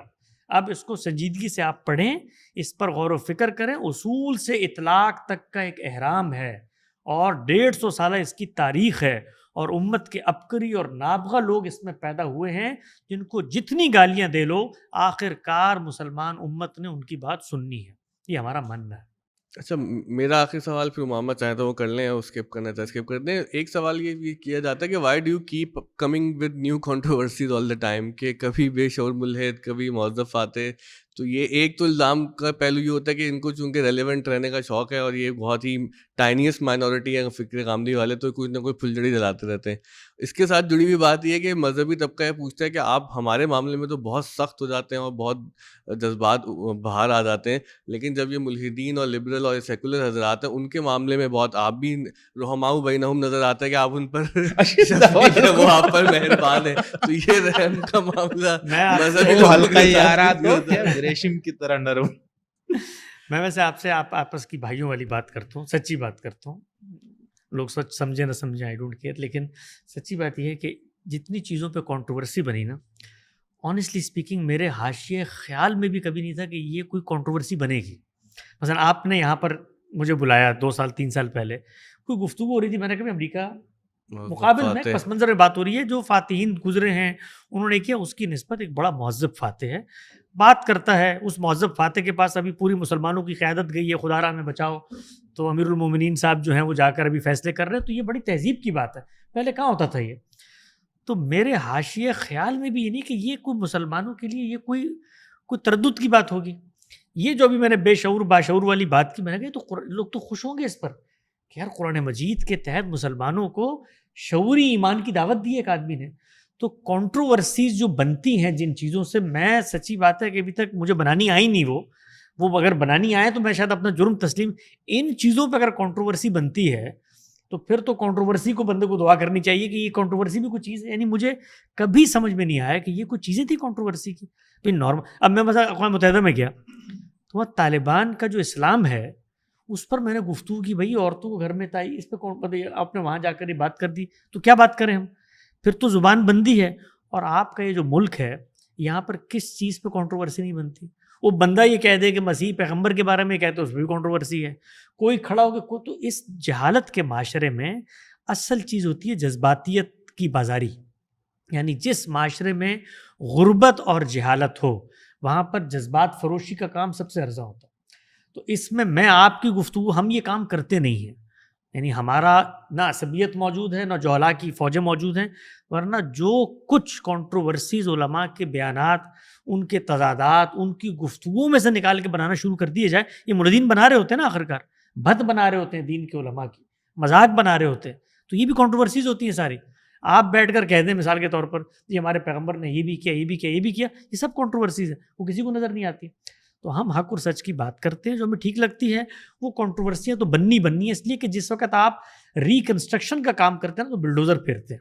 اس میں کبھی وہ یہاں لگتا ہے کسی کی کوٹھی گرتی ہے, کبھی وہاں لگتا ہے کسی کی دکان گرتی ہے. دھیان سے چلائیں نا آپ لوگ, یہاں وہاں کیوں مار رہے ہیں. اچھا اس کے جواب بھی دیتے ہیں کہ آپ لوگ حارث سلطان پہ بہت مہربان ہے اور قیصر راجہ سے لڑائی ہے. یہ تو ہونا تو ریورس چاہیے نا بھائی, وہ ہمارے مسلمان بھائی ہیں, ان کے ساتھ معاملہ اچھا ہو, یہاں کوئی سختی کا مظاہرہ کریں. وہ تو آلریڈی مسلمان بھائی ہیں نا, تو ان پر تھوڑی ان کے ساتھ کیا محبت ہے, وہ تو آ چکے ہیں نا, وہ تو ہمارے دائرے میں آ چکے ہیں. ان کو تو سمجھانا ہے بھائی تم ہمارے, غصہ تو اپنوں پہ کیا جاتا ہے نا, اسٹریٹجی ہے. غیروں پہ تو پیار کھائے, غصہ اپنوں پہ ہوتا ہے. آپ نے کبھی دیکھا کہ امی ابا جو پڑوسیوں کے بچوں کو مار رہے ہو؟ کبھی ہوئے دنیا میں؟ یہ تو پہلے بتا نہیں, اگر بیل بجاتے ہیں تو مار دیں. بیل بجائیں مولوی کے ساتھ بھی یہ ہوگا, بیل آئیکن کا بٹن دبا دو بھائی. نہیں, شروع میں آپ نے جو بات کی نا وہ بہت زبردست, یعنی ساری باتیں ماشاءاللہ بہت پرماز ہوئی, لیکن جو آپ نے کہا نا کہ جو ہم ابھی اس میں سے جو کنٹروورسیاں نکالیں گے آپ لوگ وہ پتہ چلے گا. آپ نے یہ جو کہا نا کہ میں جو چیز مجھے صحیح لگتی میں اس سے قطع نظر کہ اس سے کس کو فائدہ نقصان کیا, یہ میرے خیال سے ایک دانشور ایک عالم کو یہ ہونا چاہیے. اگر وہ یہ نہیں کر سکتا تو پھر اس کو کوئی اور کام کر, کیونکہ ہمارے ہاں لوگ تضعیف مذہب کے نام پہ حقائق چھپاتے ہیں. یہ ہر مسلک میں ہے کہ اس سے ہمارا مسلک کمزور ہو جائے گا. یہ بات اب جیسے نا یہ عبدالرحیم صاحب, مفتی عبدالرحیم صاحب نے جو باتیں شروع کی تو میرے خیال سے اسی گفتگو میں کہی ہے کہ ہم پہلے یہ بات نہیں کر رہے تھے, یہ مسئلہ دیوبند کے, تو بھائی نہیں کرو نا, مطلب آپ ہم عوام کو بیوقوف نہیں بناؤ. تو جو بات صحیح ہے وہ بتائیں, نہیں بتا سکتے تو آپ کوئی اور کام. میں نے بھی کہا تھا کنٹروورسی خیر نہیں, اس میں کوئی کنٹروورسی. آخری سوال وہاں, یہ بہت اہم بات ہے میرے خیال سے. اچھا میرا تھوڑا سا ٹاپک سے ڈفرینٹ سوال ہے کہ آل مورد جو ہے وہ ایک آرگنائزیشن ہے, تو اس میں ڈسینٹ کی کتنی اجازت ہے کہ اگر آپ اختلاف کرنا چاہیں گامدی صاحب سے تو آپ وہ کھل کے کر سکتے ہیں سب کے سامنے ان کی کسی بھی بات سے؟ تو اس کے حوالے سے تھوڑا سا مجھے بتائیں. آمدی صاحب کا اپنی جو شخصیت اور ذات ہے اور عمومی طور پہ ادارے کا جو اسٹرکچر ہے اس میں اس کو بطور اصول کے ہم نے تسلیم کیا ہوا ہے. اس سب کے باوجود میں کبھی یہ دعویٰ نہیں کرتا کہ میں جن لوگوں کی فکر کو اس وقت درست سمجھتا ہوں, ان لوگوں نے جو ادارے وجود پذیر کیے ہیں وہ کوئی کائنات کے اندر سب سے آئیڈیل ادارے ہیں یا ان کے اندر بڑی مثالی صورتحال ہے. ممکن ہے ہر جگہ جہاں پہ انسان پائے جاتے ہیں وہ ان چیزوں کو کہ آپ غامدی صاحب کے اصولوں پر کرٹیسزم کر رہے ہیں, تو ممکن ہے کہ وہاں پر کی جو اسٹیبلشمنٹ ہو, وہاں کے جو لوگ ہوں, پبلک فنڈنگ پہ چلنے والے ادارے ہیں, ان کی پذیرائی ممکن ہے کہ ان کو وہاں سے کوئی گلہ شکوہ پیدا ہوا ہو. اگر وہ پیدا ہوا ہے تو یہ المورد کی یا غامدی صاحب کی جو ادارے وجود پذیر ہوئے ہیں ان کی کمی اور کوتاہی ہے, اور ممکن ہو. لیکن مجھے اصول کی حد تک, میں خود چونکہ اس نظم کا حصہ ہوں اور ایک طریقے سے اس کو لے کر چلنے والا ہوں, تو کوشش ہماری یہی ہے کہ آپ اگر ادارے کے نظم میں رہ کر دو چیزیں ہوتی ہیں نا. ایک یہ ہوتا ہے کہ ہم ایک سوچ اور فکر کو درست سمجھتے ہیں, تو ہم نے ایک اصولی دائرہ بنایا ہوا ہے. یہ تو نہیں ہو سکتا کہ کوئی شخص آ کر یہ کہے جی میں قرآن مجید کو یہ درجہ ہی نہیں دیتا, اس کے باوجود آپ مجھے المورد کا حصہ بنائیں. آپ کو جو پبلک آپ کے مشن کے فروغ کے فنڈ دیتی ہے اس کو میری گمراہی کی ترویج پہ خرچ کر دیں. یہ تو دنیا میں کہیں نہیں ہوتا نا. یعنی کوئی احمدی میرے پاس کل آ جائے اور وہ کہے جی مجھے آپ المورد میں بڑی وسعت ہونی چاہیے, مجھے آپ بٹھا کے یہاں پہ احمدیت کی تبلیغ کے لیے وہ کریں, تو میں کبھی اس کو اپنا پلیٹ فارم نہیں دوں گا. بریلویت کی اجازت دے نہیں, بریلویت کی بھی نہیں دیں گے, بالکل نہیں دیں گے, بریلویت کی بھی نہیں دیں گے, اس لیے کہ بریلویوں کے پاس اپنا پلیٹ فارم موجود ہے. بھائی میں کوئی ریلوے کا پلیٹ فارم تھوڑی ہوں, میں فکر فراہی کی جگہ ہوں کہ سب آ کر وہاں پر کھڑے ہو جائیں. نہیں تو میں اس فکر میں اصول ہے، ہمارا ایک دائرہ بنا ہوا ہے، اس کا ایک ڈاکومنٹ ہے، اس کا نام ہے اصول و مبادی. اس میں آپ نے قرآن کو کیا حیثیت دینی ہے، یہ غام صاحب سے ہاتھ سے لکھا ہوا ہے. اس کے بعد اس حیثیت کے کیا ناگزیر تقاضے ہیں، اور پھر اس کے بعد سنت کو کیا حیثیت دینی ہے اور حدیث کو کیا ہے. یہ ایک پرنسپل دائرہ ہے، اس میں آپ آ جائیں. آنے کے بعد آپ اختلافات کریں. ہمارے اس وقت حلقے میں 20 ایسے علماء موجود ہیں جو غامدی صاحب سے بے شمار معاملات میں اپلیکیشن کا اختلاف رکھتے ہیں. شکری صاحب آپ دیکھیں بالکل موجود ہے. غامدی صاحب لوگ ٹالرنس کے لیے مشہور ہے، لیکن یہاں پہ ہم بریلوی ہوتے ہوئے پلیٹ فارم دے رہے ہیں غامدی صاحب. کیا بات والوں کو اپنی یہ تو مذاق میں کہتا، مجھے پتا آپ نے کسی اور وہ پس منظر میں گفتگو گئی ہے. اچھا ود دیٹ میں ایک اناؤنسمنٹ بھی آپ کے ساتھ بھی شیئر کرنا چاہتا ہوں کہ آج کل کراچی آئے ہوئے کسی نے کوئی قرض اتارنا ہو تو یہاں آ جائیں. وہ قرض اتاریں گے جو واجب بھی نہیں تھے. تو یہ ہم نے جیسے حسن بھائی آخر میں یہ آف دا اسکول کے حوالے سے ذرا بتانا چاہتا کیونکہ مجھے کچھ چیلنجز کا سامنا ہے. یہ اصل میں ایک تعلیمی ادارہ ہے جہاں پہ ہم نے بچوں کو پڑھاتے ہیں، اور کنڈر گارڈن سے لے کر 12ویں جماعت تک ماشاء اللہ بچے تعلیم حاصل کر رہے ہیں. اور اس کے ساتھ ساتھ ایک پورا انکیوبیشن سینٹر ہے جہاں پر بچے نہ صرف پڑھتے ہیں بلکہ کام سیکھ کے بڑے سے روزگار ہوتے ہیں، کیونکہ ہماری خواہش یہ تھی کہ بچوں کو تعلیم بھی دیں ان طبقات کو جن کے پاس یہ وسائل نہیں ہیں، اور پھر اس سے آگے بڑھ کر یہ کہ وہ کمانے دھمانے کے لائق ہو. جب ہم 10 دفعہ بتا چکے ہیں. جو پوڈ کاسٹ ہم نے شروع کیا تھا نا، یہ ہم نے اس لیے شروع کیا تھا کہ بچہ ٹرین ہو اور کوئی ایک ذرا پبلک لائف اور پروفیشنل لائف سے ان کا تعلق ہو. لیکن وہ ہوا یہ کہ ہم نے اتنے پوڈ کاسٹ کر دیے کہ اب یہ جو ہے نا وہ ان ناتواں کندھوں پر یہ بار بہت زیادہ ہو گیا ہے. تو دسمبر تک یہ ہم یہ پوڈ کاسٹ اس طرح سے کریں گے. پھر بعد میں جو ہمارے اسکول کے بچے ہیں یا جو انٹرنز ہیں یا جو لوگ ہیں، یہ ہم ان کو جو ہے تفویض کر دیں گے ذمہ داری کہ وہ اس پوڈ کاسٹ کو آگے بڑھائیں اور بالکل جو اپنے مسائل ہیں ان کو جو ہے ایڈریس کریں. آپ کو بلائیں اور جن لوگوں کو چاہے بلائیں. میں اور سکریٹری صاحب ہم لوگ جو یہاں کے جو مینجمنٹ کے ہم کوشش کریں گے کہ اگلی نسل کو اپنی زندگی میں ٹرانسفر کر دیں اور ایک الگ پلیٹ فارم ان شاء اللہ ہم کوئی بنائیں گے. سیاست کی زبان میں کہتے ہیں ڈپلومیسی. انہوں نے آخر میں ڈسکلیمر دیا ہے کہ اب تک جتنی گالیاں ان لوگوں کی وجہ سے مجھے دی ہیں تو میں تمہیں بتا رہا ہوں آخر میں کہ بھائی میرا کوئی تعلق نہیں، میں جا رہا ہوں. یہ لڑکے بڑکے ہوں گے یہ آئیں گے نہیں، کیونکہ اس میں ہمیں مسئلہ یہ ہے کہ ہمیں جو تعلیم کا کام ہے یہ بچانا ہے. سچ کوئی نہیں بولتا. ہم سے آپ مذمت کی بات کرتے ہیں، اسکول کے بولو، یہ کرو وہ کرو. بھائی کو مولویوں نے تمہیں کیا ہوگا تھوڑا بہت اوپر نیچے کہ بھائی یہ کیا تم ان گمراہوں کو بلا رہے ہو. سچو بولو، ان کو بتاؤ یار سے میرا کچھ نہ کچھ ٹھیک بات لگتی ہے لیکن میں یہ قرض نہیں اتار سکتا، یہ تو ڈیلس پہ رہتے ہیں. تو آدمی کو سچی بات تو کرنی چاہیے. ہم سے تو اسرائیل جیسی طاقتور کے مقابلے میں کھڑا کرتے ہیں، خود کراچی کے مولویوں کا مقابلہ نہیں کر سکتے. اگلا پوڈ کاسٹ ڈیلس میں کروں گا آپ کے ساتھ. تو یہ انشاءاللہ چلتا رہے گا سلسلہ. لیکن دیکھیے اس میں یہ تو آپ نے بالکل وہ مذاق میں ہمیں دلیل کیا، اس میں ایک سنجیدہ بات بھی ہے کہ جو ہم نے سیکھی اوور ٹائم کہ جو ذمہ داری ہے نا وہ ڈیلیگیٹ کرنی چاہیے. کیونکہ میں نے اداروں میں دیکھا ہے کہ ہم سب اپنی اپنی جگہوں پہ بیٹھ جاتے ہیں اور وہ بچوں کو اگلی نسل کو موقع نہیں دیتے. اور مجھے اپنی پچھلی نسل شکایت ہے. میں آج تک آپ کے بارے میں بھی رستے میں بتایا تھا، کچھ لوگ آپ کے بارے میں مجھے کہتے ہیں تو بچہ تھا اور فلانے بچہ تھا. شکری صاحب کے بارے میں کہا تو میں نے کہا بھائی بچے بڑے بھی تو ہو گئے، اب ان کی بات بھی دنیا یار سن رہی ہے. شکری صاحب تو کہیں سے بچے نہیں لگتے. آپ نے 18ویں آئینی ترمیم کی ہے، اختیارات منتقل کر رہے ہیں. ہاں تو یہی، لیکن یہ کہ ہم آپ سے گفتگو بالکل جاری رکھیں گے اور کسی اور پلیٹ فارم جاری رکھیں گے. یہاں پہ آپ کو دعوت دی جائے گی اور جو بھی یہاں کے انتظامیہ پوڈ کاسٹ کے حوالے سے فیصلے کرے گی میں اس میں سے رخصت لے لوں گا اور پھر ہم یہاں پہ جو ہے وہ خلافت کو جمہوریت میں تبدیل کر دیں گے. ہم سب آپ کے جذبات بھی سمجھ سکتے ہیں اور بین السطور بھی سمجھ سکتے ہیں. اچھا ایک شعر پہ ختم کرتے ہیں گفتگو کہ بات بین السطور ہوتی ہے، شعر میں حاشیے نہیں ہوتے.